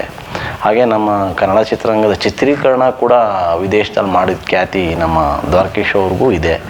ಈ ಥರ ಸಾಗರದ ಆಚೆ ತಲುಪಿರುವಂಥ ರಾಜಾಕುಳ್ಳ, ಹೌದು, ಈ ಥರದಲ್ಲಿ ಅದು ಪ್ರದರ್ಶನಗಳಿರ್ಬೋದು, ಚಿತ್ರೀಕರಣ ಸ್ಥಳಗಳಿರ್ಬೋದು, ಇವೆಲ್ಲವೂ ಆಗಲೇ ಶುರುವಾಯಿತು. ಇದಕ್ಕೆ ಭದ್ರ ಬುನಾದಿ ಹಾಕ್ಕೊಟ್ಟಂಥವ್ರು ಬಿ ಆರ್ ಪಂತಲವರು, ಪುಟ್ಟಣ್ಣ ಕಣಗಾಲ್ ಅಂತವರು, ಎಚ್ ಎಲ್ ಎನ್ ಸಿಂಹ ಅಂತವರು, ಆಮೇಲೆ ಎನ್ ಲಕ್ಷ್ಮೀನಾರಾಯಣ ಅಂತ ಇದ್ದಾರೆ ಅವರು. ಇವರೆಲ್ಲರ ಪರಿಶ್ರಮದ ಫಲವೇ, ಸಿದ್ಧಲಿಂಗಯ್ಯ ಅವರು ಎಲ್ಲರ ಪರಿಶ್ರಮದ ಫಲವೇ ಸಾಗರದ ಆಚೆ ಕೂಡ ನಾವು ಸಿನಿಮಾ ತೋರಿಸ್ಬೋದು. ನಮ್ಮ ಕನ್ನಡ ಸಿನಿಮಾಗಳು ಯಾರಿಗೂ ಕಮ್ಮಿ ಇಲ್ಲ. ನಾವು ಅಲ್ಲೂ ಕೂಡ ಪ್ರದರ್ಶನವನ್ನು ಕೊಟ್ಟಿದ್ದೀವಿ ಅನ್ನೋದು 60ನೇ ದಶಕದಿಂದನೇ ನಮ್ಮ ಸಿನಿಮಾದಲ್ಲಿ ನಾವು ಕಾಣ್ಬೋದು. ಇಂಥ ಒಂದು ಕನ್ನಡ ಚಿತ್ರರಂಗಕ್ಕೆ ಇವರೆಲ್ಲರ ಸಾಧನೆ ಕೊಡುಗೆ ಮುಂದಿನ ದಿನಗಳ ತಾವು ತಿಳಿಸ್ದಾಗಿ ಕಾಂತಾರವರೆಗೂ ಇಲ್ಲಿವರೆಗೂ ನಾವು ತಲುಪಿದ್ದೀವಿ ಅಂದರೆ ಇದಕ್ಕೊಂದು ಮೂಲ ಒಬ್ಬರು ಅಡಿಪಾಯ ಹಾಕ್ಕೊಟ್ಟಿದ್ದಾರೆ. ಆ ಹಿರಿಯರನ್ನ ನಾವು ಇವತ್ತು ನೆನೆಸ್ಕೊಬೇಕು. ಅವರ ಶ್ರಮ ಸಾಧನೆಗಳೇ ಇವತ್ತು ನಮ್ಮನ್ನು ತಗೊಂಡು ಅಲ್ಲಿವರೆಗೂ ಸಾಗರದಾಚೆ ತಲುಪಿಸಿದೆ ಅಂತಂದರೆ ನಾವು ತುಂಬ ಹೆಮ್ಮೆ ಪಡೋ ವಿಚಾರ. ನಮ್ಮ ಕನ್ನಡ ಚಿತ್ರರಂಗ ಇವತ್ತೇ ಅಲ್ಲ, ಯಾವತ್ತೂ ಯಾರಿಗೂ ಕಮ್ಮಿ ಇಲ್ಲ ಅಂತ ಹೇಳೋಷ್ಟು ಹೆಮ್ಮೆ ನಮಗಿದೆ, ಖಂಡಿತ. ಅದೇ ಕನ್ನಡ ಚಿತ್ರರಂಗಕ್ಕೆ ಪುಟ್ಟಣ್ಣ ಕಣಗಾಲ್ ಬಂದ ಮೇಲೆ ಇಡೀ ಒಂದು ಸಿನಿಮಾ ಇಂಡಸ್ಟ್ರಿನೇ ಒಂಥರ ಚೇಂಜ್ ಆಗ್ತಾ ಹೋಯಿತು. ಸೊ ಅವರು ಒಂದು ಐತಿಹಾಸಿಕ ಘಟಕ ಅನ್ಬೋದು. ಹಾಗೆ ಮುಂದೆ ಬರ್ತಾ ಬರ್ತಾ ಹೋಯಿತು ಅಂತ ಹೇಳಿದ್ರೆ ಇವಾಗ ನಾವು ತಾಂತ್ರಿಕ ಯುಗಕ್ಕೆ ಕಾಲಿಟ್ಟಿದ್ದೇವೆ. ಇಂತಹ ತಂತ್ರೋದ್ಯಮ ಅಥವಾ ತಾಂತ್ರಿಕತೆ ಹೇಗೆ ನಮ್ಮ ಕನ್ನಡ ಸಿನಿಮಾನ ಅಥವಾ ಆಲಂಗಿಸಿದೆ, ಅಥವಾ ಅದು ಹೇಗೆ ಇದರ ಮೇಲೆ ಪ್ರಭಾವ ಬಿದ್ದಿದೆ, ಅದರಿಂದ ನಾವು ಹೇಗೆ ಕನ್ನಡ ಸಿನಿಮಾನ ಮುಂದುವರಿಸ್ತಾ ಹೋಗಿದ್ದೀವಿ ಅನ್ನೋದ್ರ ಬಗ್ಗೆ ಸ್ವಲ್ಪ ಇಲ್ಲ. ಅದು ಹೇಳಬೇಕು ಅಂದರೆ ಮೊದಲೆಲ್ಲ ನಾವು ನಾಟಕದ ಸಣ್ಣ ಭಾಗವನ್ನು ತಗೊಂಡು ಸಿನಿಮಾ ಮಾಡ್ತಾಯಿದ್ರು. ಅನಂತರ ಏನಾಯಿತು, ಪೌರಾಣಿಕ ಚಿತ್ರಗಳು ಬರೋಕ್ಕೆ ಶುರುವಾದವು. ಆಮೇಲೆ ಜಾನಪದ ಚಿತ್ರಗಳು ಶುರುವಾದವು. ಜಾನಪದ ಚಿತ್ರಗಳ ನಂತರ ಐತಿಹಾಸಿಕ ಚಿತ್ರಗಳು ಶುರುವಾದವು. ಭಕ್ತಿ ಪ್ರಧಾನ, ಭಾವ ಪ್ರಧಾನ, ಸಾಂಸಾರಿಕ ಚಿತ್ರಗಳು ಅಂತ ತನ್ನ 10 ದಶಕಗಳಿಗೆ, ಒಂದೊಂದು ದಶಕಗೂ 10 ವರ್ಷಕ್ಕೂ ಒಂದೊಂದು ಬದಲಾಗ್ತಾ ಬಂತು. ಒಂದು ಜಾನರ್ ಒಂದು ಬದಲಾಗ್ತಾ ಬರ್ತಿದ್ದಾಗೆ ಅಲ್ಲಿಂದ ಮೊದಲು ನಾವು ಕಾಣ್ತಾ ಇದ್ದ ಪೌರಾಣಿಕಗಳಿಗೆ, ಜನಪದ ಕಥೆಗಳಿಗೆ, ನಂತರ ಎಲ್ಲ ಬರ್ತಿದ್ದಾಗೆ ಕಾದಂಬರಿ ಆಧಾರಿತ ಚಿತ್ರಗಳು ಶುರುವಾದವು. ಕಾದಂಬರಿ ಆಧಾರಿತ ಶುರುವಾದಾಗ ಮಹಿಳಾ ಕಾದಂಬರಿಕಾರ್ತಿಯರ ಕಥೆಯನ್ನು ತೊಗೊಂಡು ಮಾಡುವಂಥ ಕೆಲಸವನ್ನು ಪುಟ್ಟಣ್ಣ ಅವರು ಮೊದಲು ಕೈಗೆತ್ಕೊಂಡ್ರು. ಅವರು ಮಹಿಳಾ ಪ್ರೇಕ್ಷಕರನ್ನು ಇಟ್ಕೊಂಡೇ, ಗಮನದಲ್ಲಿ ಇಟ್ಕೊಂಡೇ ಒಂದಷ್ಟು ಚಿತ್ರಗಳನ್ನು ಮಾಡುವಂಥ ಕೆಲಸ ಶುರು ಮಾಡಿ ಮೊದಲ ಬಾರಿಗೆ ಹೊರಾಂಗಣ ಚಿತ್ರೀಕರಣ ಅನ್ನೋದು ಒಂದಷ್ಟು ತಗೊಂಡ್ರು. ಮತ್ತು ಅವರು ಶಾರ್ಟ್ಸ್ಗಳೆಲ್ಲ ಬೇರೆ ಬೇರೆ ಥರ ಇರ್ತಿತ್ತು. ಕತೆ ಪೂರಕವಾಗಿ ಚಿತ್ರಕಥೆಗಳನ್ನು ಮಾಡುವುದು ಮತ್ತು ಕಾದಂಬರಿಕಾರ್ತಿಯರನ್ನು ಕರ್ಕೊಂಡು ಬಂದು ಚಿತ್ರೀಕರಣ ಸ್ಥಳದಲ್ಲಿ ಅವರ ಕತೆಗೆ ಚ್ಯುತಿ ಬರದ ಹಾಗೆ ಚಿತ್ರೀಕರಣವನ್ನು ಮಾಡ್ತಾಯಿದ್ರು. ಕೇಳಿಕೊಂಡು ಹೇಗೆ ಮಾಡ್ಬೋದು, ಇದನ್ನು ಹೇಗೆ ಬದಲಾಯಿಸ್ಬೋದು. ಹಾಗಾಗಿ ಎಷ್ಟೋ ಜನ ಕಾದಂಬರಿಕಾರ್ತಿಯರೇ ಸಂಭಾಷಣೆ ಬರೆದಿದ್ದು ಉಂಟು. ಉದಾಹರಣೆಗೆ ಗೆಜ್ಜೆ ಪೂಜೆ ಇರ್ಬೋದು, ಬೆಳ್ಳಿ ಮೋಡ, ಇವೆಲ್ಲವೂ ಆಗಿದೆ. ಆ ಥರ ಒಂದು ಪ್ರಯೋಗದಲ್ಲಿ ಅವರು ಮುನಿತಾಯಿ 3 ಕತೆ ಇಟ್ಕೊಂಡು ಅವರು ಕಥಾ ಸಂಗಮ ಅಂತ ಒಂದು ಸಿನಿಮಾ ಮಾಡಿದಾಗ 3 ಜನ ಕತೆಗಾರರನ್ನ ಅವರು ಪರಿಚಯಿಸ್ತಾರೆ. ಇಂಥವೆಲ್ಲ ಮಾಡಿದ್ದು ಪುಟ್ಟಣ್ಣ ಅವರ ಹೊಸ ಪ್ರಯೋಗಗಳು. ಹಾಗಾಗಿ ಪುಟ್ಟಣ್ಣ ಅವರು ಯಾಕೆ ವಿಶಿಷ್ಟವಾಗಿ ನಿಲ್ತಾರೆ ಅಂತಂದರೆ ಅವರ ಚಿಂತನೆಗಳು ವಿಶೇಷವಾಗಿರ್ತಾ ಇತ್ತು. ನಿರ್ದೇಶಕರಿಗೆ ನಿರ್ದೇಶಕರಾಗೋದ್ರು. ಅದಕ್ಕೆ ಅವ್ರನ್ನ ಎಲ್ಲರೂ ಚಿತ್ರಬ್ರಹ್ಮ ಅಂತ ಕರೆದ್ರು. ಹಾಗೆ ಆ ಸಾಲಲ್ಲಿ ನಮ್ಮ ಪ್ರತಿಯೊಬ್ಬರು ನಿರ್ದೇಶಕರು ನಿಂತ್ಕೊಳ್ತಾರೆ. ಆವತ್ತಿನ ಕಾಲಘಟ್ಟದಲ್ಲಿ ಎಲ್ಲ ಇದ್ದಿದ್ದ ನಿರ್ದೇಶಕರು ಹಾಗೇ ಇದ್ದರು. ಪ್ರತಿ ಸಿನಿಮಾಗಳಲ್ಲಿ 20-30 ಸಿನಿಮಾಗಳಲ್ಲಿ ಸಹ ನಿರ್ದೇಶಕರಾಗಿ ದುಡಿದಾಗ ಅದರ ಅನುಭವ ಅವ್ರಿಗೆ ತುಂಬ ಚೆನ್ನಾಗಿತ್ತು. ಹಾಗಾಗಿ ಸಮಾಜಕ್ಕೆ ಏನೋ ಕೊಡಬೇಕು ಕೊಡುಗೆ ಅಂದಾಗ ಇವ್ರ ಸ್ಟೈಲಲ್ಲಿ ಕೊಟ್ಕೊಂಡು ಬಂದರು. ಅದನ್ನು ಇವತ್ತು ಫಾಲೋ ಮಾಡಿದ್ರೆ ಇವತ್ತು ನಮ್ಮ ನಿರ್ದೇಶಕರು ಅಂಥ ಚಿತ್ರಗಳು ಕೊಡಬಲ್ಲ ಅಂತ ಶಕ್ತಿ ಇದೆ. ನಿರ್ಮಾಪಕರ ಅಭಿರುಚಿನೋ, ಪ್ರೇಕ್ಷಕರ ಅಭಿರುಚಿನೋ, ಅಥವಾ ಮತ್ತೊಬ್ಬರ ಅಭಿರುಚಿನೋ ಇವತ್ತು ಚಿತ್ರರಂಗ ಇನ್ನೊಂದು ರೂಪ ಪಡ್ಕೊಂಡು ಹೋಗ್ತಾ ಇದೆ. ಇದಕ್ಕೆ ನಾವು ಏನು ಹೇಳೋಕ್ಕಾಗಲ್ಲ. ಯಾಕೆಂದರೆ ಕಾಲ ಬದಲಾಯಿತು ಅಂತಾರೆ. ಕಾಲ ಬದಲಾಗಿಲ್ಲ, ಜನ ಬದಲಾಗಿದ್ದಾರೆ. ಜನದ ತಕ್ಕನಾಗಿ ಸಿನಿಮಾ ಕೊಡಬೇಕು. ಹಾಗಾಗಿ ನೀವು KGF ಅಂತಲೂ ಸಿನಿಮಾನ ಜನ ತಗೊಳ್ತಾರೆ, ತಗೊಳ್ತಾರೆ. ಕಾಂತಾರ ಅಂತ ಸಿನಿಮಾನು ತಗೊಳ್ತಾರೆ. ಈ ಥರ ಸಿನಿಮಾಗಳನ್ನು ತಗೊಳ್ಳುವ ಶಕ್ತಿ ನಮ್ಮ ಜನಗಳು ಇಲ್ಲಿವರೆಗೂ ಇರ್ತಾರೆ. ಇಂಥ ಸಿನಿಮಾಗಳು ಬರ್ತಾನೆ ಇರ್ತವೆ. ಹಾಗಾಗಿ ಪ್ರತಿಯೊಬ್ಬ ನಿರ್ದೇಶಕನ ಕನಸಿನ ಕೂಸುಗಳು ಸಿನಿಮಾಗಳು. ನಾವಿದು ಸರಿ ಇದೆ, ಸರಿ ಇಲ್ಲ ಅಂತ ಹೇಳೋದಕ್ಕೆ ನಾವ್ಯಾರೂ ಅಲ್ಲ. ಇದನ್ನು ತೀರ್ಮಾನ ಮಾಡೋರು ಪ್ರೇಕ್ಷಕ ಪ್ರಭುಗಳು. ಅವರು ಯಾವಾಗ ಇದನ್ನು ಒಪ್ಪಿ ಚೆನ್ನಾಗಿದೆ ಅಂದ್ರೋ ಸೂಪರ್ ಹಿಟ್ ಸಿನಿಮಾ. ಆವಾಗ ಅದು ಯಾರ ಮನ್ನಣೆಗೂ ಅಲ್ಲ, ಜನ ಮನ್ನಣೆ ಪಡೆದದೇ ಯಶಸ್ವಿ ಸಿನಿಮಾ. ಹಾಗಾಗಿ ಇಲ್ಲಿ ನಾವು ಯಾವುದು ಇದು ಸರಿ ಇಲ್ಲ ಸರಿ ಅಂತ ಹೇಳೋಲ್ಲ. ಎಷ್ಟೋ ಸೋತು ಸಿನಿಮಾಗಳಲ್ಲಿ ಉತ್ತಮ ಸಂದೇಶ ಇರುತ್ತೆ, ಎಷ್ಟೋ ಗೆದ್ದ ಸಿನಿಮಾಗಳಲ್ಲಿ ಸಣ್ಣ ತಪ್ಪುಗಳು ನ್ಯೂನ್ಯತೆಗಳು ಇರ್ತವೆ. ಸೊ ಹಾಗಾಗಿ ಸಿನಿಮಾ ಒಂದು ಮನರಂಜನಾ ಕ್ಷೇತ್ರ. ಈ ಕ್ಷೇತ್ರದಲ್ಲಿ ನಾವು ಕಲಿಯುವಂಥದ್ದು ಭಾಳಷ್ಟಿದೆ. ಹಾಗಾಗಿ ಈ ಹಾಡುಗಳೇ ಇರ್ಬೋದು, ಸಾಹಿತ್ಯ ಇರ್ಬೋದು, ಎಲ್ಲದರಲ್ಲೂ ಹೊಸತನ ತಗೊಳ್ತಾ ಇರ್ತಾರೆ. ಪ್ರತಿ ಸಲಿನೂ ಹೊಸತನ ಬರ್ತಾನೆ ಇರ್ತೈತೆ. ಪ್ರೇಕ್ಷಕ ಭಾಳ ಬುದ್ಧಿವಂತ. ಅವನ್ನ ಮೆಚ್ಚಿಸ್ಬೇಕಾದ್ರೆ ನಿರ್ದೇಶಕ ತನ್ನಲ್ಲಿರೋ ಕಲ್ಪನೆಲ್ಲ ತುಂಬಿ ಅಲ್ಲಿ ತಂದು ತೆರೆ ಮೇಲೆ ತಂದಾಗ ಆ ಪ್ರೇಕ್ಷಕ ನೋಡಿ ಚೆನ್ನಾಗಿದೆ ಅಂದಾಗ ಒಬ್ಬ ನಿರ್ದೇಶಕನ ಮುಖದಲ್ಲಿ ಗೆಲುವು ಕಾಣಿಸುತ್ತೆ. ಹಾಗಾಗಿ ಪ್ರತಿಯೊಬ್ಬ ನಿರ್ದೇಶಕನ ಮನಸ್ಸಲ್ಲಿ 10 ಲಕ್ಷ ಜನ ತಲೆಯಲ್ಲಿ ಇಟ್ಕೊಂಡೇ ಇರ್ತಾನೆ. ಆ 10 ಲಕ್ಷ ಜನಕ್ಕೆ ಒಪ್ಪಿಸಿದ್ರೆ ಸಿನಿಮಾ ಗೆದ್ದ ಹಾಗೆ, ಯಶಸ್ವಿ ನಿರ್ದೇಶಕ. ಹಾಗಾಗಿ ನಾವು ಅವತ್ತಿನ ಕಾಲಘಟ್ಟದಲ್ಲಿ ಪುಟ್ಟಣ್ಣನಂತವ್ರು ಒಂದು 25 ಚಿತ್ರ ಮಾಡ್ತಾರೆ. ಸಿದ್ಧಲಿಂಗಯ್ಯವರು 150 ಸಿನಿಮಾಗಳ ಹತ್ರ ಮಾಡ್ತಾರೆ. ಆಗ ಮಾರಲ್ ವ್ಯಾಲ್ಯೂಸ್ಗೆ ಮತ್ತು ಈ ಸಾಂಸಾರಿಕ ಚಿತ್ರಗಳು ಯಾವುದು ಬರ್ತಾ ಇದ್ವು, ಅಥವಾ ರಾಜ್ಕುಮಾರ್ ಚಿತ್ರಗಳನ್ನ ನಾವು ಯಾವುದೇ ತೊಗೊಂಡ್ರು ಅದು ಎಲ್ಲ ಒಂದು ವ್ಯಾಲ್ಯೂ ಬೇಸ್ಡ್ ಅಂತ ನಾವು ನೋಡ್ಕೊಂಡು ಹೋಗ್ಬೋದು. ಈಗ ಪ್ರೇಕ್ಷಕರು ಬದಲಾಗ್ತಾ ಇದ್ದಾರೆ. ಈಗ ನಾವು ಜಾಸ್ತಿ ಇಂಗ್ಲೀಷ್ ಪಿಕ್ಚರ್ಗಳನ್ನ ಅಳವಡಿಸ್ಕೊಂಡು ಜಾಸ್ತಿ ವಯಲೆನ್ಸು ಇಲ್ಲ ಸ್ಪರ್ಧೆ ಇದೆ. ಇಂಥ ಒಂದು ಈ ಒಂದು ಸಿನಾರಿಯೋದಲ್ಲಿ ನೀವು ಪ್ರೇಕ್ಷಕರಿಗೆ ಒಂದು 3 ಮೆಸೇಜನ್ನು ಕೊಡಬೇಕು ಅಂತ ಹೇಳಿದ್ರೆ ಏನನ್ನ? ಇಲ್ಲ, ಮೆಸೇಜ್ ಕೊಡೋಷ್ಟು ದೊಡ್ಡವ್ರು ನಾವಲ್ಲ. ಒಂದು ಖುಷಿ ಏನಾಗುತ್ತೆ ಅಂದರೆ, ನನ್ನ ತಾತ ಇದ್ದಂಗೆ ನನ್ನ ತಂದೆ ಇರಲ್ಲ, ತಂದೆ ಇದ್ದಂಗೆ ನಾನಿರಲ್ಲ, ನಾನಿದ್ದಂಗೆ ನನ್ನ ಮಗ ಇರಲ್ಲ. ಸೊ ಏನಾಗುತ್ತೆ, ಕಾಲಘಟ್ಟ 4 ತಲೆಮಾರು ಬದಲಾಯಿಸ್ಕೊಂಡು ಹೋದಂಗೆ ಕತೆಗಳು ಬದಲಾಗ್ತಾ ಹೋಗ್ತವೆ, ನಟರನ್ನು ಬದಲಾಗ್ತಾ ಹೋಗ್ತವೆ. ನಾವು ಈ ನಟನ ಇಷ್ಟಪಟ್ಟರೆ ಇನ್ನೊಂದು ಇನ್ನೊಬ್ಬ ನಟನ ಇಷ್ಟಪಡ್ತಾರೆ, ಮತ್ತೊಬ್ಬ ಕಲಾವಿದನ ಇಷ್ಟಪಡ್ತಾರೆ. ಒಂದೊಂದು ಸಮಯಕ್ಕೆ ಒಂದೊಂದು ಕಲಾವಿದ ಹುಟ್ಟುತ್ತಾ ಹೋಗ್ತಾರೆ.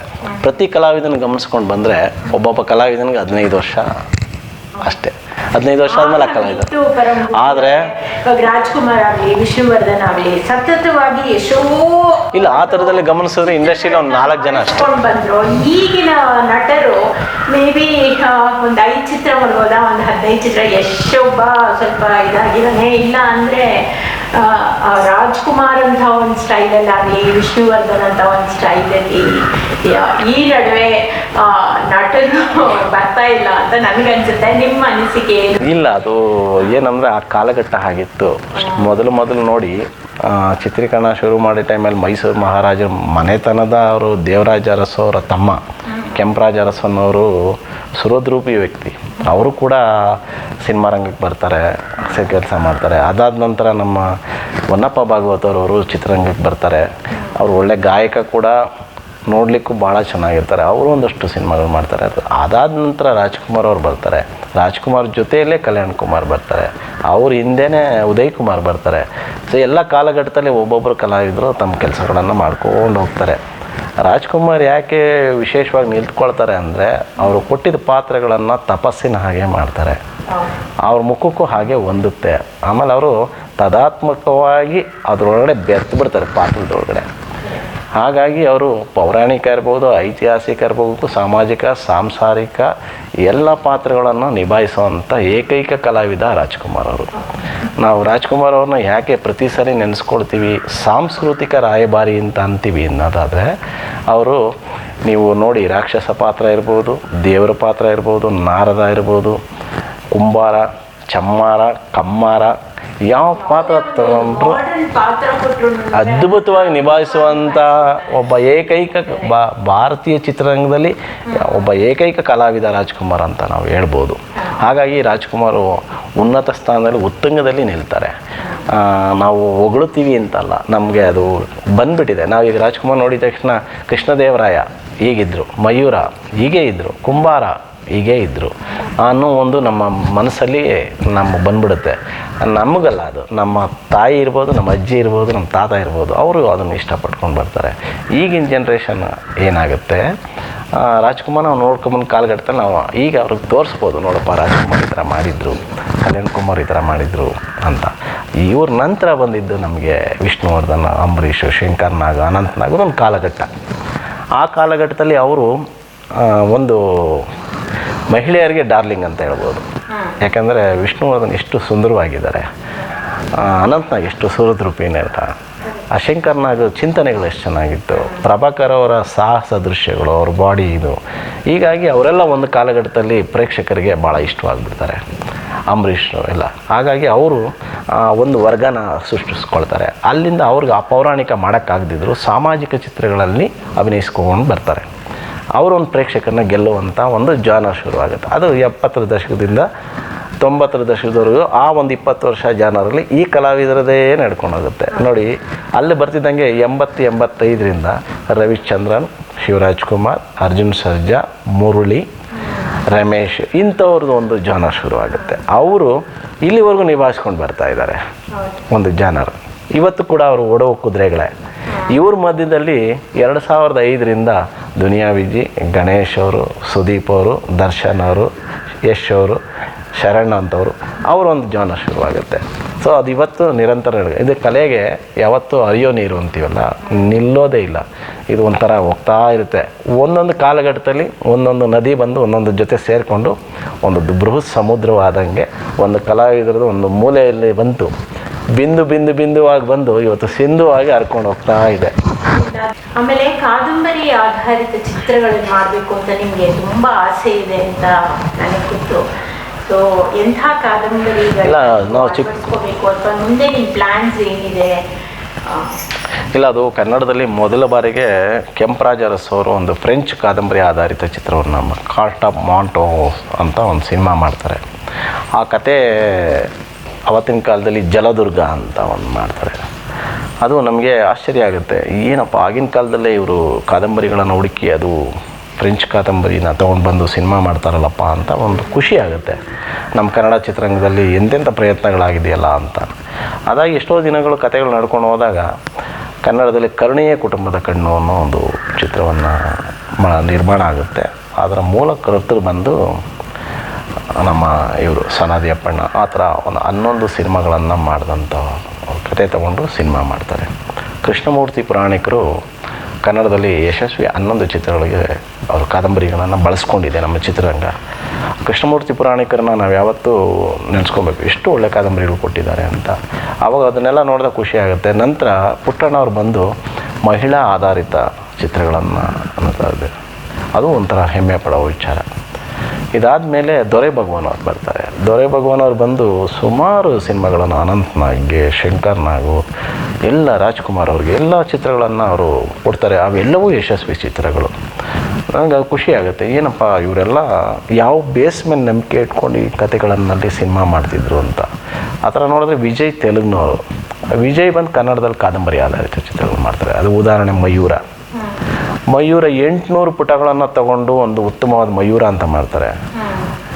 ನಾನಿನ್ನ ಮರೆಯಲಾರೆ ಅನ್ನೋ ಒಂದು ಸಿನಿಮಾ ಕೇವಲ 14 ಪುಟನ ತಗೊಂಡು ನಾನಿನ್ನ ಮರೆಯಲಾರೆ ಸಿನಿಮಾ ಮಾಡ್ತಾರೆ. ಆ 2 ಕನ್ನಡ ಚಿತ್ರರಂಗದಲ್ಲಿ ಸೂಪರ್ ಡೂಪರ್ ಸಿನಿಮಾಗಳು. ಇಂಥವೆಲ್ಲ ಮಾಡುವಂಥ ನಿರ್ದೇಶಕರು ಇರುವಾಗ ನಾವು ಒಂಚೂರು ಕತೆ ಕಡೆ ಗಮನ ಕೊಟ್ಕೊಂಡು ನೋಡ್ಕೊಂಡು ಹೋದರೆ ನಮಗೂ ಒಂದು ದ ಬೆಟ್ ಅನ್ನೋದು ಒಂದು ಕತೆ ಇಷ್ಟ ಆಯಿತು. ಇದು ರಷ್ಯನ್ ಕಾದಂಬರಿಕಾರ ಆಂಟೋನೋ ಚೆಕೋವ್. ಅವನದೊಂದು ಕತೆ, ಸಣ್ಣ ಕತೆ, ಕಿರುಕತೆ. ಮನುಷ್ಯ ದುಡ್ಡಿಂದ ಹೋದರೆ ಏನಾಗ್ತಾನೆ, ನೆಮ್ಮದಿಯಿಂದ ಹೋದರೆ ಏನಾಗ್ತಾನೆ ಅನ್ನೋ ಒಂದು ಕತೆ. ಅದನ್ನು ತೊಗೊಂಡು ಒಂದು ಸಿನಿಮಾ ಮಾಡಬೇಕಲ್ಲ ಅಂತೇಳಿ ಯೋಚನೆ ಮಾಡಿದ್ರೆ ಅದಾಲೆ ಪ್ರಪಂಚದಾದ್ಯಂತ 6 ಭಾಷೆಯಲ್ಲಿ ಬಂದಿತ್ತು. ನಾವು ಭಾರತದಲ್ಲಿ ನಾವು ಯಾಕೆ ಇದು ಮಾಡಬಾರ್ದು ಅಂತ ನಾನು ಮಾಡಿದೆ. ನಾನು 7ನೇವನು ಈ ಸಿನಿಮಾ ಮಾಡ್ತಾ ಇರೋದು. ಅದನ್ನು ನಾವು ಏನೇನೋ ಹೆಸರಿಟ್ಟು ಕೊನೆ ಯೋಚನೆ ಮಾಡಿ ಮನುಷ್ಯನಿಗೆ ಕೈವಲ್ಯ ಅನ್ನೋದು ಒಂದು ಒಳ್ಳೆಯ ಇದಲ್ವ ಪದ ಅಂದ್ಬಿಟ್ಟು, ಏಕೆಂದರೆ ಸ್ವರ್ಗಾಧಿಪತಿ ಬೆಟ್ಟ ಆಧಾರಿತ ಚಿತ್ರ. ಆ ಬೆಟ್ಟ ಆಧಾರಿತ ಚಿತ್ರವನ್ನು ನಾವು ಕೈವಲ್ಯ ಅಂತ ಹೆಸರಿಟ್ಟು ಏಕಪಾತ್ರ ಒಬ್ಬ ವ್ಯಕ್ತಿನಿಟ್ಟು ಸುತ್ತಲೂ 6 ಪಾತ್ರಗಳು ಬಂದರೂ ಸಹ ಏಕಪಾತ್ರದಲ್ಲೇ ಒಂದು ಸಿನಿಮಾ ಮಾಡೋದು. ಅದು ಬಿಡುಗಡೆ ಆಗಬೇಕು. ಸ್ವಲ್ಪ ನನ್ನ ಹಣದ ಸಮಸ್ಯೆಯಿಂದ ಸ್ವಲ್ಪ ನಿಧಾನ ಆಗಿದೆ ನನಗೆ. ಹಾಗಾಗಿ ಆ ಚಿತ್ರ ಎಲ್ಲ ರೆಡಿ ಆಗಿದೆ, ಸದ್ಯದಲ್ಲೇ ಬಿಡುಗಡೆ ಮಾಡಬೇಕೀಗ. ಅದೊಂದು ಪ್ರಯತ್ನ ಮಾಡಿದ್ದೀವಿ. ಈ ಪ್ರಯತ್ನಗಳು ನಡ್ಕೊಂಡು ಹೋಗ್ತಾ ಇದೆ. ಮುಂದಕ್ಕೂ ಕೂಡ ಒಂದು ಕಾದಂಬರಿ ಆಧಾರಿತ ಚಿತ್ರ ಮಾಡಬೇಕು ಅಂಥೇಳಿ ಕತೆ, ಚಿತ್ರಕಥೆ, ಸಂಭಾಷಣೆ ರೆಡಿ ಆಗಿದೆ. ಅದು ಕೂಡ ಒಂದು ಮಾತುಕತೆ ಆದರೆ ಮುಂದಕ್ಕೂ ಒಂದು ಒಳ್ಳೆ ಕಾದಂಬರಿ ಸಿನಿಮಾ ಮಾಡೋಣ ಅಂತ ರೆಡಿ ಆಗಿದ್ದೀವಿ. ಪರಮ್ ಗುಬ್ಬಿ ಅವರೇ, ಈ ಬಾಲಿವುಡ್ ಆಗಲಿ, ಕಾಲಿವುಡ್, ಟಾಲಿವುಡ್, ಯಾವುದೇ ಒಂದು ಬೇರೆ ಭಾಷೆಯ ಚಿತ್ರಗಳಲ್ಲಿ ಇಂಥ ಒಂದು ಡಾಕ್ಯುಮೆಂಟ್ರಿ ಮಾಡಲು ಹೊರಟವನ್ನ ನಾನು ಯಾರೂ ನೋಡೇ ಇಲ್ಲ. ನೀವು ಒಂದು 100 ಚಿತ್ರದ ಒಂದು ಐತಿಹಾಸಿಕ ಡಾಕ್ಯುಮೆಂಟ್ರಿಯನ್ನು ಮಾಡ್ತಾ ಇದ್ದೀರಾ. ಇದು ಬಹಳ ಪ್ರಶಂಸನೀಯ. ಬಟ್ ಆದರೆ ಇದು 100 ವರ್ಷ ಅಂತ, ನೀವು 100 ವರ್ಷದ ಕನ್ನಡ ಡಾಕ್ಯುಮೆಂಟ್ರಿ, ನಾನು ಕೇಳಿದ ಹಾಗೆ 1934 ಕನ್ನಡ ಫಿಲ್ಮ್ ಇಂಡಸ್ಟ್ರಿ ಶುರುವಾಯಿತು. ಈಗ ನಾವು 2023 ಸೊ ನನಗೆ ತಿಳಿದ ಮಟ್ಟಿಗೆ ಇದು 90 ವರ್ಷ. ಅದನ್ನು 100 ವರ್ಷ ಅಂತ ಹೇಗೆ ಹೇಳ್ತೀರಾ? ಇಲ್ಲ, ಅದಕ್ಕೆ ಕಾರಣ ಇದೆ. ನೀವು ಹೇಳಿದ ನಿಜ. ಯಾಕೆಂದರೆ 1934 ಸತಿ ಸುಲೋಚನಾ ಅನ್ನೋ ಒಂದು ಸಿನಿಮಾ ವಾಕ್ಚಿತ್ರ ಬರುತ್ತೆ. ನಮ್ಮ ಚಿತ್ರರಂಗದ ಇತಿಹಾಸದಲ್ಲಿ ಮತ್ತು ಎಲ್ಲ ಕಡೆಯೂ ಬಿಂಬಿತವಾಗಿರೋದು 1934 ಸತಿ ಸುಲೋಚನಾ. ಸುಬ್ಬಯ್ಯ ನಾಯ್ಡು ಪ್ರಥಮ ನಾಯಕ ಹಾಗೂ ಆರ್ ನಾಗೇಂದ್ರ ರಾಯರು ಸಂಗೀತ ಮತ್ತು ಗಾಯನ ಎಲ್ಲ ಮಾಡಿದ್ದಾರೆ ಅಂತಲೇ ದಾಖಲೆಯಲ್ಲಿದೆ. ನಿಜ. ಅದ್ರ ಮುಂಚೆ ಅಡಿಪಾಯ ಹಾಕ್ಕೊಟ್ಟವರು ಬಹಳಷ್ಟು ಮಹನೀಯರಿದ್ದಾರೆ ಕನ್ನಡ ಚಿತ್ರರಂಗದಲ್ಲಿ. ಅದ್ರ ಮುಂಚೆ ಅಡಿಪಾಯ ಹಾಕ್ತವ್ರಿದ್ದಾರೆ. ಈ ಥರ ಮೂಕಿ ಚಿತ್ರಗಳು ಅಭಿನಯಿಸಿದ್ದು ಕೂಡ ನಮ್ಮ ಸುಬ್ಬಯ್ಯ ನಾಯ್ಡು ಅವರು ಕೂಡ ಮೂಕಿ ಚಿತ್ರದಲ್ಲಿ ಅಭಿನಯಿಸಿದ್ದಾರೆ. ಇದು ನಾನು ಏನು ಅಂದ್ಕೊಂಡಿದ್ದೆ, 1921 ಮೈಸೂರು ಮಹಾರಾಜರು ಮೊದಲು ಚಿತ್ರ ನಿರ್ಮಾಣ ಮಾಡ್ತಾರೆ. ಅವ್ರದ್ದು ಅರಮನೆಯಲ್ಲೇ ಒಂದು ನಡೀತಾ ಇರೋ ಒಂದು ನಾಟಕ ನಿರುಪಮ ಅನ್ನೋ ಒಂದು ನಾಟಕವನ್ನು ಅವರು ಕೈಯಿಂದ ಕ್ಯಾಮ್ರಾದಿಂದ ಮಾಡಿದ್ರಂತೆ. ಅದಾದ ನಂತರ ಮೈಸೂರು ದಸರಾ ಚಿತ್ರೀಕರಣ ಮಾಡೋಕ್ಕೆ ಬಂದಂಥ ಮುಂಬೈನ ಮೋಹನ್ ಭವನಾನಿ ಅನ್ನೋರು ಚಿತ್ರೀಕರಣ ಮಾಡೋಕ್ಕೆ ಬರ್ತಾರೆ. ಆಗ ನಮ್ಮ ಟಿ ಪಿ ಕೈಲಾಸಮ್ಮ ಅವ್ರ ಜೊತೆ ಸೇರಿಕೊಂಡು ಆ ಮೈಸೂರು ಅರಮನೆ ಚಿತ್ರೀಕರಣ ಮಾಡ್ತಾರಂತೆ. ಆಗ ಮಹಾರಾಜರು ಏನು ಹೇಳ್ತಾರೆ ಅಂದರೆ, ನಮ್ಮದು ಬಂಡೀಪುರ ಮತ್ತು ದುಬಾರೆ ಅರಣ್ಯ, ನಾಗರಹೊಳೆ ಇಲ್ಲೆಲ್ಲ ಆನೆ ಕೆಡ್ಡ ಮಾಡ್ತಾರೆ, ಆನೆ ಪಳಗಿಸುವಂಥ ಕೆಲಸ, ಅದನ್ನೊಂದು ಚಿತ್ರೀಕರಣ ಮಾಡಿಕೊಡಿ ಅಂತ. ಆಗ ಅವರು 1925 ಕೂಡ ಚಿತ್ರೀಕರಣ ಮಾಡಿದ ದಾಖಲೆ ಇದೆ. ನಂತರ ಇವರು ಏನು ಕೇಳ್ತಾರೆ ಅಂದರೆ, ನಾವೊಂದು ನಾಟಕ ಸಿನಿಮಾ ಮಾಡ್ತೀವಿ, ಅವಕಾಶ ಕೊಡಿ ಅಂದಾಗ ಮೈಸೂರಲ್ಲಿ ಮಹಾರಾಜರು ಎಲ್ಲ ಕಡೆ ಚಿತ್ರೀಕರಣಕ್ಕೆ ಅವಕಾಶ ಕೊಡ್ತಾರೆ. ಅದು ಮೃಶ್ಚಕಟಿಕ ಅನ್ನೋ ಒಂದು ತೊಗೊಂಡು ಸಿನಿಮಾ ಮಾಡ್ತಾರೆ ಅವತ್ತಿನ ಕಾಲಕ್ಕೆ. ಅದು ಸಂಸ್ಕೃತ ನಾಟಕ ಆಗಿತ್ತು. ಹೌದು, ನಾಟಕ ಆ ನಾಟಕ ಆಡ್ತಾ ಇದ್ದೆ, ಅದನ್ನೇ ತೊಗೊಂಡು ಸಿನಿಮಾ ಮಾಡ್ತಾರೆ. ಟಿ ಪಿ ಕೈಲಾಸಮ್ಮ ಅವರು ಮತ್ತು ಇವರೆಲ್ಲ. ಅದರಲ್ಲಿ ಟಿ ಪಿ ಕೈಲಾಸಮ್ಮ ಅವರು ಕೂಡ ಶಕಾರನ ಪಾತ್ರ ಮಾಡಿದ್ರು ಅಂತ ದಾಖಲೆ ಇದೆ. ಆಗ ಅಲ್ಲಿ ಒಬ್ಬಳು ಮಹಿಳೆಯವರು ಅರಮನೆಯಲ್ಲಿ ಇರ್ತಾರೆ. ಅವರು ಜಟ್ಟಿ ತಾಯಮ್ಮ ಅಂತ, ಆಕೆ ಒಂದು ಗರಡಿ ಮನೆಯನ್ನು ಕೂಡ ನಡೆಸ್ತಾ ಇರ್ತಾರೆ. ಅವತ್ತಿನ ಮಡಿವಂತಿಕೆ ಕಾಲದಲ್ಲಿ ಅವರು ಬಂದು ಈ ಸಿನಿಮಾಗೆ ಕೋರಿಯೋಗ್ರಾಫ್ ಮಾಡೋದು, ಅಂದರೆ ನೃತ್ಯ ಹೇಳ್ಕೊಟ್ರು ಅನ್ನೋದು ಒಂದು ದಾಖಲೆ ಇದೆ. ಅದು ಒಂದು ತುಂಬ ಹೆಮ್ಮೆ ಪಡೋ ವಿಚಾರ. ಮಹಿಳೆಯಾಗಿ ಆಕೆ ಬಂದು ಹೇಳ್ಕೊಟ್ಟಿದ್ದು ನಾವು ಇವತ್ತು ಅವ್ರನ್ನ ತುಂಬ ನೆನೆಸ್ಕೊಬೇಕು. ಅವರೆಲ್ಲರ ಕೊಡುಗೆ ಇದೆ. ಆಮೇಲೆ ಮೊದಲ ಬಾರಿಗೆ ಔಟ್ಡೋರ್ ಮಾಡಿದರು ಅನ್ನೋದು ಒಂದು ಇದು. ಯಾಕೆಂದರೆ ದಾಖಲೆ ಪ್ರಕಾರ ತಮಿಳುನಾಡು, ಶ್ರೀರಂಗಪಟ್ಟಣ, ಬೆಂಗಳೂರು ಅರಮನೆ, ಬೇಸಿಗೆ ಅರಮನೆ, ಮೈಸೂರು, ಎಲ್ಲ ಕಡೆ ಮಧುರೈ ಇಲ್ಲೆಲ್ಲ ಚಿತ್ರೀಕರಣ ಮಾಡಿದ್ದಾರೆ. ಬೇಲೂರು ಹಳೆಬೀಡಲ್ಲೂ ಮಾಡಿದ್ದಾರೆ. ಆ ಚಿತ್ರ ಮಾಡಿ ಅದನ್ನು ತೊಗೊಂಡೋಗಿ ಜರ್ಮನಲ್ಲಿ ಅದನ್ನು ಸಂಸ್ಕರಣ ಮಾಡಿ ತಂದು ಬಿಡುಗಡೆ ಮಾಡಿದ್ರು ಅನ್ನೋದು ಒಂದು ಇತಿಹಾಸ. ಅದಾದಮೇಲೆ ಗುಬ್ಬಿ ವೀರಣ್ಣ ಅವರು ಸಿನಿಮಾ ಮಾಡ್ತಾರೆ. ಗುಬ್ಬಿ ವೀರಣ್ಣ ಅವರು ಮಲ್ಲಪ್ಪ ಅಂತ ಇರ್ತಾರೆ, ಅವ್ರನ್ನ 2ನೇ ಇದಕ್ಕೆ ಮಾಡಿ ಅವ್ರನ್ನ ಮಾಡ್ತಾರೆ. ಸಿ ಬಿ ಮಲ್ಲಪ್ಪ ಅಂತ ಅವರು 2ನೇ ನಾಯಕ ನಟನಾಗಿ ಸಿನಿಮಾ ಮಾಡ್ತಾರೆ. ಅದಾದ ನಂತರ ನಮ್ಮ ಕಾರಂತರು, ಶಿವರಾಮ್ ಕಾರಂತರು ಮಂಗಳೂರಿನಲ್ಲಿ ಆಗಿನ ಕಾಲ ಈ ಕಾರಂತರ ಮಾಡಿದ್ದಾರೆ. ಅವ್ರು ಆಗಿನ ಕಾಲದಲ್ಲೇ ಅಲ್ಲಿ ಮಾಡಿಬಿಟ್ಟಿದ್ದಾರೆ ಮೂಕಿ ಚಿತ್ರ. ಭೂತರಾಜ್ಯ ಮತ್ತು ಡೊಮಿಂಗೋ ಅನ್ನೋ ಒಂದು ಚಿತ್ರಗಳನ್ನು ಅವರು ನಿರ್ಮಾಣ ಮಾಡ್ತಾರೆ. ಆಮೇಲೆ ಇವರೆಲ್ಲ ಸೇರಿಸಿ ಕನ್ನಿಂಗ್ಹ್ಯಾಮ್ ರಸ್ತೆಯಲ್ಲಿ ನಮ್ಮ ರಾಜಮನೆತನದ ದಿವಾನರಾಗಿದ್ದಂತಹ ಮಿರ್ಜಾ ಇಸ್ಮಾಯಿಲ್, ಆ ಮಿರ್ಜಾ ಇಸ್ಮಾಯಿಲ್ ಅವರು ಸಹಾಯ ತಗೊಂಡು ಕನ್ನಿಂಗ್ಹ್ಯಾಮ್ ರೋಡಲ್ಲಿ ಸ್ಟುಡಿಯೋ ಮಾಡ್ತಾರೆ. ಅದು ಕರ್ನಾಟಕ ಪಿಕ್ಚರ್ಸ್ ಕಾರ್ಪೊರೇಷನ್ ಅಂತ ಹೆಸರಿಡ್ತಾರೆ. ಅಲ್ಲಿ ಲಕ್ಷ್ಮೀಬಾಯಿ, ಕಮಲಾಬಾಯಿ ಅನ್ನೋ ಅಕ್ಕ ತಂಗಿಯರು ಹೂ ಮಾರ್ತಾ ಇರ್ತಾರೆ. ಅವ್ರನ್ನ ಕರ್ಕೊಂಡು ಬಂದು ಸಿನಿಮಾದಲ್ಲಿ ನಟಿಯರಾಗಿ ಮಾಡಿದಾಗ ಅವ್ರು ಚೆನ್ನಾಗಿ ಅಭಿನಯಿಸಿದ್ರು ಅಂತೇಳಿ ಅವ್ರು ಒಂದು 15 ಸಿನಿಮಾದಲ್ಲಿ ನಾಯಕಿ ಪಾತ್ರ ಕೊಡ್ತಾರೆ ಮೂಕಿ ಚಿತ್ರಗಳಿಗೆ. ಇದಕ್ಕೆ ರೇಡಿಯೋ ಸಂದರ್ಶನದಲ್ಲಿ ಅವರು ಲಕ್ಷ್ಮೀಬಾಯಿ ಅವರು ಹೇಳಿದ್ದಾರೆ, ಈ ಥರ ನಾನೊಂದು 15 ಸಿನಿಮಾಗಳಿಗೆ ನಾನು ಆಯ್ಕೆಯಾಗಿ ನನ್ನನ್ನು ಪಾತ್ರಗಳು ಕೊಟ್ಟರು ಅಂತ ಹೇಳಿದ್ದಾರೆ. ಸೊ ಇವೆಲ್ಲವೂ ಮೂಕಿ ಚಿತ್ರಯುಗದಲ್ಲೇ ಸುಮಾರು 175 ಸಿನಿಮಾಗಳಾಗಿದೆ ಅನ್ನೋದು ಒಂದು ದಾಖಲೆ ಹೇಳುತ್ತೆ. ಅದರಲ್ಲಿ ಈಸ್ಟ್ ಲವ್ ಅಫೇರ್ ಅನ್ನೋದೊಂದು ಇದೆ. ಅದರಲ್ಲಿ ಎಲ್ಲ ಕಲಾವಿದರು ಅಭಿನಯಿಸಿದಾರಂತೆ. ಭಾಳ ಹೆಮ್ಮೆ ಪಡೋ ವಿಚಾರ. ಎಷ್ಟು ಒಳ್ಳೆಯ ಹೆಸರು ನೋಡಿ, East love affair, song of life, ಇಂಥ ಸಿನಿಮಾಗಳೆಲ್ಲ ಬಂದಿದೆ. ಅದು ಮಲ್ಲೇಶ್ವರಮ ಚಿತ್ರೀಕರಣ ಮಾಡಿದ್ರಂತೆ. ಇದಾದ ನಂತರ 1934ಕ್ಕೆ ಟಾಕಿ ಚಿತ್ರ ಭಕ್ತ ಧ್ರುವ ಅಂತೇಳಿ ಮೈಸೂರಿನಲ್ಲಿ. ಖಂಡಿತ ಯಾಕಂದರೆ ಚಿತ್ರ ಎಲ್ಲಿ ಓಂ ನಾಮ ಆಡಿದ್ರು ಯಾರಿಂದಂದರೆ ಮೈಸೂರು ಮಹಾರಾಜರದು ಈ ರಾಜ್ಯಕ್ಕೆ ಬಹಳಷ್ಟು ಕೊಡುಗೆ. ಅವರು ಪ್ರತಿಯೊಂದು ಜಲಾಶಯಗಳು ಅವ್ರದ್ದೇ ನಿರ್ಮಾಣ, ಹಾಸ್ಪಿಟ್ಲ್ಗಳು ಅವರೇ ನಿರ್ಮಾಣ, ಕಾಲೇಜ್ಗಳು ಅವರೇ ನಿರ್ಮಾಣ. ಹೌದೌದು ಕರೆಂಟು, ನೀರು, ಬ್ಯಾಂಕು, ಸಾಹಿತ್ಯ ಪರಿಷತ್ತು, ಭಾರತ್ ಸ್ಕೌಟ್ ಆ್ಯಂಡ್ ಗೈಡ್ಸು ಎಲ್ಲವನ್ನು ಮಾಡಿದವರು ಮೈಸೂರು ಮಹಾರಾಜರು. ಎಲ್ಲವನ್ನೂ ಮಾಡಿದಂಥ ಮೈಸೂರು ಮಹಾರಾಜರು ಚಿತ್ರವನ್ನು ಕೂಡ ಮಾಡಿದ್ರು ಅನ್ನೋದು ನನಗೊಂದು ಹೆಮ್ಮೆ ಪಡ.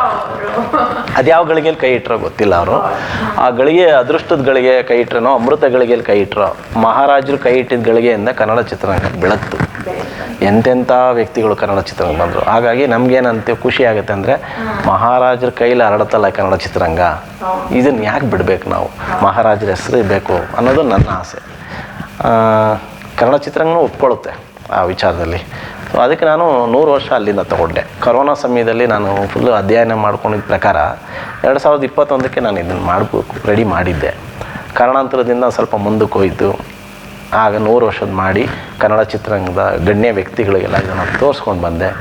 ಪ್ರತಿಯೊಬ್ಬರು ನೋಡಿ ಮೆಚ್ಕೊಳ್ಳೋದ್ರ ಜೊತೆಗೆ ನನ್ನ ಪ್ರೋತ್ಸಾಹ ಕೊಟ್ಟರು, ಸಂದರ್ಶನಗಳನ್ನು ನೀಡಿದ್ರು. ಅದರಲ್ಲಿ ದೊಡ್ಡರಂಗೇಗೌಡರು ಇರ್ಬೋದು, ಮನೋಹರ್ ಅವರು, ಮತ್ತು ಹಂಸಲೇಖ ಸರ್ ಅವರು, ಹಾಗೆ ನಮ್ಮ ಶ್ರೀನಾಥ್ ಸರ್, ಮತ್ತು ಗಿರೀಶ್ ಕಾಸರಳ್ಳಿ ಅಂಥವರು, ಕನ್ನಡ ಚಿತ್ರರಂಗದ ಮಹಾನ್ ವ್ಯಕ್ತಿಗಳೆಲ್ಲ ನನಗೆ ಪ್ರೋತ್ಸಾಹ ಕೊಡೋದ್ರ ಜೊತೆಗೆ ಸಂದರ್ಶನ ಕೊಟ್ಟು ಬೆನ್ತಟ್ಟಿ ತುಂಬ ಒಳ್ಳೆ ಕಾರ್ಯ ಮಾಡಿದ್ಯಪ್ಪ, ಖುಷಿ ಆಗುತ್ತೆ, ಒಳ್ಳೆ ವಿಚಾರ ಹೇಳ್ತಾ ಇದೆಯಾ ಅಂತ ಹೇಳಿದ್ರು. ಹಾಗಾಗಿ ಅದನ್ನು ನಾನು ಬಿಡುಗಡೆ ಮಾಡಬೇಕಾಗಿತ್ತು. ಎಲ್ಲರೂ ಮೆಚ್ಚಿದ್ರಿಂದ ಕೆಲವರು ನನಗೆ ಹೇಳಿದ್ರು, ಇಲ್ಲ ಇದು ತುಂಬ ಚೆನ್ನಾಗಿದೆ, ಇದನ್ನು ನೀನು ರಾಷ್ಟ್ರ ಪ್ರಶಸ್ತಿಗೂ ಹಾಕ್ಬೋದು, ಸುಮಾರು ಕಡೆ ಪ್ರಶಸ್ತಿಗೆ ಆಯ್ಕೆ ಆಗುತ್ತೆ, ಹಾಕಿದ್ದೀನ ಅಂತ ಹೇಳಿದ್ರು. ಹಾಗಾಗಿ ಎಲ್ಲ ಕಡೆ ಇವಾಗ ಕಳಿಸಿದ್ದೀನಿ. Thank you. ನಿಮ್ಮ ಜೊತೆ ಮಾತಾಡಿದ್ದೇ ಒಂದು ತುಂಬ ಅತ್ಯಂತ ಸಂತೋಷ. ಇಲ್ಲ, 100 ವರ್ಷ ಕನ್ನಡ ಚಿತ್ರರಂಗದ ಒಂದು ಹೇಳಲೇಬೇಕಾಗಿತ್ತು, ಒಂದು ದಾಖಲೆ ಇತ್ತು. ಹೇಳಲೇಬೇಕಾಗಿತ್ತು. ಯಾಕೆ ಅಂತ ಹೇಳಿದ್ರೆ ಯಾರು ಮಾಡಿಲ್ಲ ಇದುವರೆಗೂ. ಇಲ್ಲ, ಮಾಡಿದ್ದಾರೆ. ಯಾಕಂದರೆ ಅದು ಯಾವ ಥರ ಮಾಡಿದ್ದಾರೆ ಅಂದರೆ, ಅವರು ಒಂದೊಂದು ಕ್ಷೇತ್ರಕ್ಕೆ ಮಾಡಿಲ್ಲ. ಹಿಂದಿ ಭಾಷೆಯಲ್ಲಿ ಏನು ಮಾಡಿದರು, ಕನ್ನಡ ಚಿತ್ರರಂಗ ಅಂತಲ್ಲ, ಭಾರತೀಯ ಚಿತ್ರರಂಗ 100 ವರ್ಷ ಅಂತ ಹೇಳಿ ಮಾಡಿದರು. ಮೆಡ್ರಾಸಲ್ಲೂ ಮಾಡಿದರು. ಅದು ಎಲ್ಲ ಭಾಷೆಗಳನ್ನು ಸೇರಿಸಿ 100 ವರ್ಷಕ್ಕೊಂದು ಮಾಡಿದರು. ಆದರೆ 2000 ಇಸ್ವಿಲೇನೋ ಮಾಡಿದರು. ಈಗ ಯಾವುದು 1913ರಲ್ಲಿ ಹಿಂದಿ ಚಿತ್ರರಂಗ ಶುರುವಾಗಿದ್ದು. ನಮಗಿನ ಮುಂಚೆ ಅವರಿದ್ದರು. ಸೊ ತಮಿಳ್ನಾಡು ನಮಗಿನ ಮುಂಚೆ ಇದ್ದರು. ಕೆಲವೊಂದು ಸಮಯದಲ್ಲಿ ನಮ್ಮ ಚಿತ್ರಗಳು ಅದ್ಭುತವಾಗಿ ಮೂಡಿ ಬಂದಾಗ ಎಲ್ಲರಿಗಿನ ಮುಂಚೆ ನಾವಿದ್ವಿ. ಯಾವಾಗ 70ರ ದಶಕ 80ರ ದಶಕದಲ್ಲಿ ನಮ್ಮ ಕನ್ನಡ ಚಿತ್ರರಂಗ ಉನ್ನತ ಸ್ಥಾನದಲ್ಲಿತ್ತು. ಅವರೆಲ್ಲ ಓಡ್ಬಂದು ಇಲ್ಲಿ ಸಿನಿಮಾ ನೋಡೋರು. ಏನು ಕನ್ನಡದಲ್ಲಿ ಬಾಲಿವುಡ್ ಕಂಪೇರ್ ಮಾಡಿದ್ರೆ ರೀಜನಲ್ ಫಿಲ್ಮ್ಸ್ ಬಹಳಷ್ಟು ನಿಜ. ಇವತ್ತು ತುಂಬ ವ್ಯಾಪಾರ ವಹಿವಾಟು ಕನ್ನಡ ಚಿತ್ರ. ತೆಲುಗು ಬಾಹುಬಲಿ ಆಗಲಿ ಅಥವಾ ಮಲಯಾಳಂ ಫಿಲ್ಮ್ಸ್ ಆಗಲಿ, ಈ ರೀಜನಲ್ ಫಿಲ್ಮ್ಸ್ ಬಾಲಿವುಡ್ಗನ್ನ ಖಂಡಿತ ನಮ್ಮ ದಕ್ಷಿಣ ಭಾರತ ಚಿತ್ರಗಳು ಯಾವತ್ತೂ ಮರೆಯುವಾಗಿಲ್ಲ. ಎಲ್ಲರದು ಅವ್ರವ್ರದ್ದೇ ಆದಂಥ ಕೊಡುಗೆಗಳು ಕೊಟ್ಟಿದ್ದಾರೆ. ನೀವು ಹುಡಿಕೊಂಡು ಬಂದರೆ ಅವರವ್ರ ಕ್ಷೇತ್ರದಲ್ಲಿ ಅವರವರೇ ನಟರುಗಳು, ಕಲಾವಿದರು ಒಳ್ಳೊಳ್ಳೆ ಸಿನಿಮಾಗಳು ಕೊಟ್ಟಿದ್ದಾರೆ. ಅದಕ್ಕೆ ತಮಿಳಿನಲ್ಲಿ MGR ಆದಿಯಾಗಿ ಶಿವಾಜಿ ಗಣೇಶನ್, ರಜನಿಕಾಂತ್, ಕಮಲ್ ಹಾಸನ್ ಪ್ರತಿಯೊಬ್ಬರು ನೋಡ್ಕೊಂಡು ಹೋಗಿ ಅವರವ್ರ ಕ್ಷೇತ್ರದಲ್ಲಿ ಅವ್ರು ಕೊಟ್ಟಿದ್ದಾರೆ. ಅದು ನಾವಿಲ್ಲ ಅಂತ ಅಲ್ಗಳೆಯಂಗೆ ಇಲ್ಲ. ಗುಬ್ಬಿ ಅವರೇ, ನಿಮ್ಮ ಈ 7 ಬೀಳಿನ ಜೀವನದಲ್ಲಿ ನೀವು ಅತ್ಯಂತ ಒಂದು ಅನುಭವವನ್ನು ಪಡೆದಿದ್ದೀರಾ. ಇಂಥ ಯಾವ ಅನುಭವವನ್ನು ನೀವು ವೀಕ್ಷಕರೊಂದಿಗೆ, ನಮ್ಮ ಕನ್ನಡ ಜನತೆಯೊಂದಿಗೆ ಹಂಚಿಕೊಳ್ಳಲು ಇಷ್ಟಪಡ್ತೀರಾ? ಬದುಕಿನಲ್ಲಿ ನಾನಾ ಥರ ಏಳು ಬೀಳುಗಳು ಎಲ್ಲರಿಗೂ ಬರ್ತವೆ. ಯಾರನ್ನೂ ಬಿಟ್ಟಿಲ್ಲ. ದೇವತೆಗಳು ಅಂತಾರೆ, ರಾಜ ಮಹಾರಾಜರು ಅಂತಾರೆ, ಸಾಧು ಸಂತರು ಅಂತ ಹೇಳ್ತಾರೆ. ಎಲ್ಲರ ಬಗ್ಗೆನೇ ಹೇಳ್ತಾರೆ. ಅವ್ರ ಮುಂದೆ ನಮ್ಮದು ಏನೂ ಇಲ್ಲ ಅಂತ ಹೇಳಬೇಕು. ಯಾಕೆಂದರೆ ನಾವು ಪ್ರತಿಯೊಂದು ಬಡತನ ಅನ್ನೋದಿದೆಯಲ್ಲ, ಭಾಳ ಮನುಷ್ಯನಿಗೆ ಪಾಠ ಕಲಿಸುತ್ತೆ. ಅವರು ಈಗ ಟ್ರಾನ್ಸ್ಪೋರ್ಟ್ ಮಾಲೀಕರಾಗಿ ಹಲವು ಬಸ್ಸುಗಳನ್ನು ಓಡಿಸುವುದು ವೃತ್ತಿಯಾದರೂ ಹವ್ಯಾಸದಲ್ಲಿ ಚಿತ್ರರಂಗವನ್ನು ಅವರು ಎಂದಿಗೂ ಬಿಟ್ಟಿಲ್ಲ. ನಂದು ಟ್ರಾನ್ಸ್ಪೋರ್ಟ್ ಬಿಸ್ನೆಸ್ ಅಂತಂದರೆ ನನಗೆ ಬದುಕಲಿಕ್ಕೆ ಅನಿವಾರ್ಯ, ಮಾಡಲೇಬೇಕಾದ ಬೇರೆ ಕೆಲಸ ಮಾಡಲೇಬೇಕು. ಯಾಕೆಂದರೆ ಚಿತ್ರರಂಗದಲ್ಲಿ ನಾವು ಏನೇ ಸಕ್ರಿಯವಾಗಿದ್ದರೂ ನಾವು ದುಡಿದಷ್ಟೇ ಸಂಪಾದನೆ ಆಗುತ್ತೆ. ನಾವೇನಾದರೂ ಇಲ್ಲಿ ಸಾಧನೆ ಮಾಡಿದ್ರೆ ಹಣ ಬರುತ್ತೆ, ಅದು ನಿರ್ದೇಶನ ವಿಭಾಗ ಇರ್ಬೋದು, ಮತ್ತೆಲ್ಲೋ ದುಡಿದ್ರೆ ಬರುತ್ತೆ. ಮನೆಯಲ್ಲಿ ಬಡತನ ಇರೋದ್ರಿಂದ ನಾವು ವಿಧಿ ಇಲ್ದಲೇ ಬೇರೆ ಕಡೆ ಹೋಗಿ ಒಂದು ಆಫೀಸಲ್ಲಿ ಆಫೀಸ್ ಬಾಯ್ ಕೆಲಸ ಮಾಡಬೇಕಾಯಿತು. ಆನಂತರ ನಾವು ಟೈಲರ್ ಆಗಿ ದುಡಿಬೇಕಾಯಿತು, ಆಟೋ ಓಡಿಸ್ಬೇಕಾಯಿತು. ಆಮೇಲೆ ನಾನು ಕಾರ್ ಡ್ರೈವರ್ ಆಗಿ ಕೆಲಸಕ್ಕೆ ಸೇರಿಕೊಂಡೆ. ಕಾರ್ ಡ್ರೈವರಾಗಿ ಸುಮಾರು ವರ್ಷ ಕೆಲಸಗಳು ಮಾಡಿದೆ. ನಂತರ ನಾನು ಟ್ರಾನ್ಸ್ಪೋರ್ಟ್ ಬಿಸ್ನೆಸ್ ಸ್ಟಾರ್ಟ್ ಮಾಡಿದೆ. ಟ್ರಾನ್ಸ್ಪೋರ್ಟ್ ಬಿಸ್ನೆಸ್ ಸ್ಟಾರ್ಟ್ ಮಾಡಿದ್ಮೇಲೆ ನನಗೆ ಅದೊಂದು ರೀತಿಲಿ ಕೈ ಹಿಡಿತು. ಅಲ್ಲಿಂದ ನನ್ನ ಕನಸುಗಳನ್ನು ಒಂದು ಕಡೆ ಎತ್ತಿಟ್ಟರು, ನನ್ನ ಅಧ್ಯಯನ ಶುರು ಮಾಡಿದ್ರು. ಟ್ರಾನ್ಸ್ಪೋರ್ಟ್ ಬಿಸ್ನೆಸ್ ಮಾಡಿಕೊಂಡು ದುಡ್ಕೊಂಡು ಬರ್ತಾ ಇದ್ದೆ. ಆ ಮಧ್ಯದಲ್ಲಿ ಚಿತ್ರರಂಗದನ್ನು ಬಿಡ್ತಾ ಇರಲಿಲ್ಲ ನಾನು. ಅದು ಮಾಡಿಕೊಂಡು ಇದು ಮಾಡ್ತಾಯಿದ್ದೆ. ಈ ಮಧ್ಯದಲ್ಲಿ ನನಗೆ ಒಂದಷ್ಟು ಬೇರೆ ಬೇರೆ ಕೆಲಸಗಳು ಸಿಕ್ತು ಟ್ರಾನ್ಸ್ಪೋರ್ಟಲ್ಲಿ. ಏನೋ ಅದೃಷ್ಟ ಕೈ ಹಿಡಿತು ನಮಗೆ. ಆ ಪ್ಲಾಸ್ಟಿಕ್ ಬಿಸ್ನೆಸ್ಸಲ್ಲಿ, ಪ್ಲಾಸ್ಟಿಕ್ ಟ್ರಾನ್ಸ್ಪೋರ್ಟೇಷನಲ್ಲಿ ನನ್ನದೇ ಆದಂಥ ಒಂದು ನೆಲೆ ಕಂಡುಕೊಂಡೆ. ಆ ವಿಚಾರವಾಗಿ ನನಗೆ ಟ್ರಾನ್ಸ್ಪೋರ್ಟ್ ಬಿಸ್ನೆಸ್ ಕೊಟ್ಟು ನನ್ನನ್ನು ಈ ಮಟ್ಟಕ್ಕೆ ತರಕ್ಕೆ ಕಾರಣಕರ್ತರಾದವರು ಇಬ್ಬರಿದ್ದಾರೆ. ಒಂದು ನನ್ನ ಸಾಕಿದಂಥ ನಮ್ಮ ಬಾಸ್ ಒಬ್ಬರು ಕೊಂಕಣಿ ಜನಾಂಗದ ಪ್ರಭು, ಸುಧೀರ್ ಪ್ರಭು ಅನ್ನೋರು ನನ್ನ ಗಾಡ್ ಫಾದರ್. ಅವರು ನನಗೆ ಈ ಬಿಸ್ನೆಸ್ಸಲ್ಲಿ ಪೂರ್ತಿ ಹಣ ಸಹಾಯ ಮಾಡಿ ಈ ಮಟ್ಟಕ್ಕೆ ನೀನು ಬರಬೇಕು, ನೀನು ಮಾಡು, ನಿನ್ನ ಕೈಲಾಗುತ್ತೆ ಅಂತೇಳಿ ಆ ಟ್ರಾನ್ಸ್ಪೋರ್ಟ್ ಬಿಸ್ನೆಸ್ ಸಪೋರ್ಟ್ ಮಾಡಿದ್ರು. ಎರಡನೇದು ನನಗೆ ಅವಕಾಶ ಸಿಕ್ಕಿದ್ದು ಸನ್ಮಾನ್ಯ ಶ್ರೀ ದೇವೇಗೌಡರ ಮನೆಯಲ್ಲಿ. ದೇವೇಗೌಡರ ಮನೆಯವರು ನನಗೆ ಆವತ್ತಿನ ಕಾಲದಲ್ಲಿ ಬಿಸ್ನೆಸ್ ಕೊಟ್ಟರು. ನಾನು ನಿರಂತರವಾಗಿ ಅವ್ರ ಬಿಸ್ನೆಸ್ ಇವತ್ತು ಕೂಡ ಅವ್ರ ಮನೆ ಬಿಸ್ನೆಸ್ಸೇ ನಾನು ಕೆಲಸ ಮಾಡಿಕೊಂಡು ಮಕ್ಕಳನ್ನು ಓದಿಸ್ಕೊಂಡ್ರು. ನನ್ನ ಮನೆಯೆಲ್ಲ ತೊಗೊಳೋಕೆ ಅನುಕೂಲ ಆಯಿತು. ಎಲ್ಲದರ ಮಧ್ಯೆ ಸಿನಿಮಾ ಕನಸು ಮತ್ತೆ ಪುನಃ ನಾನು 2015ರಿಂದ ಮತ್ತೆ ಸಕ್ರಿಯನಾಗಿ ಸಿನಿಮಾದಲ್ಲಿ ಮತ್ತೆ 2015ರಿಂದ ಮತ್ತೆ ಶುರುವಾದೆ. ಅಲ್ಲಿಂದ ನಾನು ನಿರಂತರವಾಗಿ ಕೆಲಸ ಮಾಡ್ಕೊಂಡು ಬರ್ತಾನೇ ಇದ್ದೀನಿ. ಹೀಗಾಗಿ ವೃತ್ತಿ ಚಾಲಕನಾದರೂ ಪ್ರವೃತ್ತಿ ಪತ್ರಕರ್ತನಾಗಿ ಮಾಡ್ಕೊಂಡು ಹೋಗ್ತಾಯಿದ್ದೀನಿ. ಸೊ ಎಲ್ಲ ಕಾರ್ಯಗಳು ಈ ಥರ ನಡ್ಕೊಂಡು ಹೋಗ್ತಾಯಿದೆ. ಈಗ ಒಂದು ಮಹಾನ್ ವ್ಯಕ್ತಿಗಳು ಪರಿಚಯ ಆಗ್ತಾರೆ. ಹೀಗಾಗಿ ಸಹನಾ ಸುಂದರ್ ಮೇಡಮ್ ಅವರು ನನಗೆ ಪರಿಚಯ ಆದರು. ಪರಿಚಯ ಆದ ನಂತರ ಅವರ ತಂದೆಯವ್ರ ಬಗ್ಗೆ ನನಗೆ ವಿಚಾರವನ್ನು ಹೇಳಿದಾಗ ನನಗೆ ತುಂಬ ಹೆಮ್ಮೆ ಅನ್ನಿಸ್ತು. ಯಾಕೆಂದರೆ ನಮ್ಮದೇ ಉದ್ಯೋಗ, ನಾವು ಪತ್ರಿಕೆಯಲ್ಲಿದ್ದೀವಿ. ಅವ್ರ ತಂದೆಯವರು ಪದಬಂಧದ ರೂವಾರಿ. ಅವ್ರ ತಂದೆಯವರು ಮೊದಲು ಬರೆದ್ರು. ಹಾಗಾಗಿ ಅವ್ರ ಬಗ್ಗೆ ನಮಗೆ ತುಂಬ ಅಭಿಮಾನ ಬಂತು. ಆವತ್ತಿಂದ ಮಾತಾಡ್ತಾ ಹಲವಾರು ವಿಚಾರ ಹಂಚ್ಕೊಳ್ತಿದ್ದು ಅವ್ರ ಜೊತೆಲಿ. ಸರ್, ಒಂದು ನಮ್ಮ ಸಂಸ್ಥೆಯಲ್ಲಿ ಒಂದು ಕಿರು ಸಂದರ್ಶನ ಯಾಕೆ ಆಗಬಾರ್ದು ಅಂದರು. ನೀವು ನನಗೆ ಅವಕಾಶ ಮಾಡಿಕೊಡ್ತಾ ಇದ್ದೀರಾ, ಅದಕ್ಕೆ ನಾನು ಪುಣ್ಯ ಮಾಡಿದ್ದೀನಿ, ಖುಷಿ ಪಡ್ತೀನಿ ಅಂತೇಳಿ ಒಂದು ಕಿರು ಸಂದರ್ಶನ ಅವರು ಅವಕಾಶ ಕೊಟ್ಟಿದ್ದಾರೆ. ಇಷ್ಟು ಚೆನ್ನಾಗಿ ನನಗೆ ಅವಕಾಶ ಮಾತಾಡೋಕ್ಕೆ ಅವಕಾಶ ಮಾಡಿಕೊಟ್ಟಂಥ ಸಹನಾ ಮೇಡಮ್ ಅವ್ರಿಗೆ ನಾನು ತುಂಬ ಹೃದಯದಿಂದ ಧನ್ಯವಾದ ಅರ್ಪಿಸ್ತೀನಿ. ವೀಕ್ಷಕರೇ, ಪರಮ ಗುಬ್ಬಿಯವರು ತಮ್ಮ ಅಂತರಾಳದ ಮಾತನ್ನು ನಮ್ಮಲ್ಲಿ ಹಂಚಿಕೊಂಡಿದ್ದಾರೆ. ಅವರಿಗೆ ನನ್ನ ತುಂಬು ಹೃದಯದ ವಂದನೆಗಳು. ಎಲ್ಲರಿಗೂ ನಮಸ್ಕಾರ. ನಿಮಗೆಲ್ಲ ಇದು ಇಷ್ಟ ಆಗಿದೆ ಅಂತ ಅನ್ಕೋತೀನಿ. ನಿಮಗೆ ಈ ವಿಡಿಯೋ ಇಷ್ಟವಾದಲ್ಲಿ ನೀವು ಲೈಕ್, ಶೇರ್, ಸಬ್ಸ್ಕ್ರೈಬನ್ನು ಮಾಡಿ ಎಂದು ಕೇಳಿಕೊಳ್ಳುತ್ತೇನೆ. ವಂದನೆಗಳು.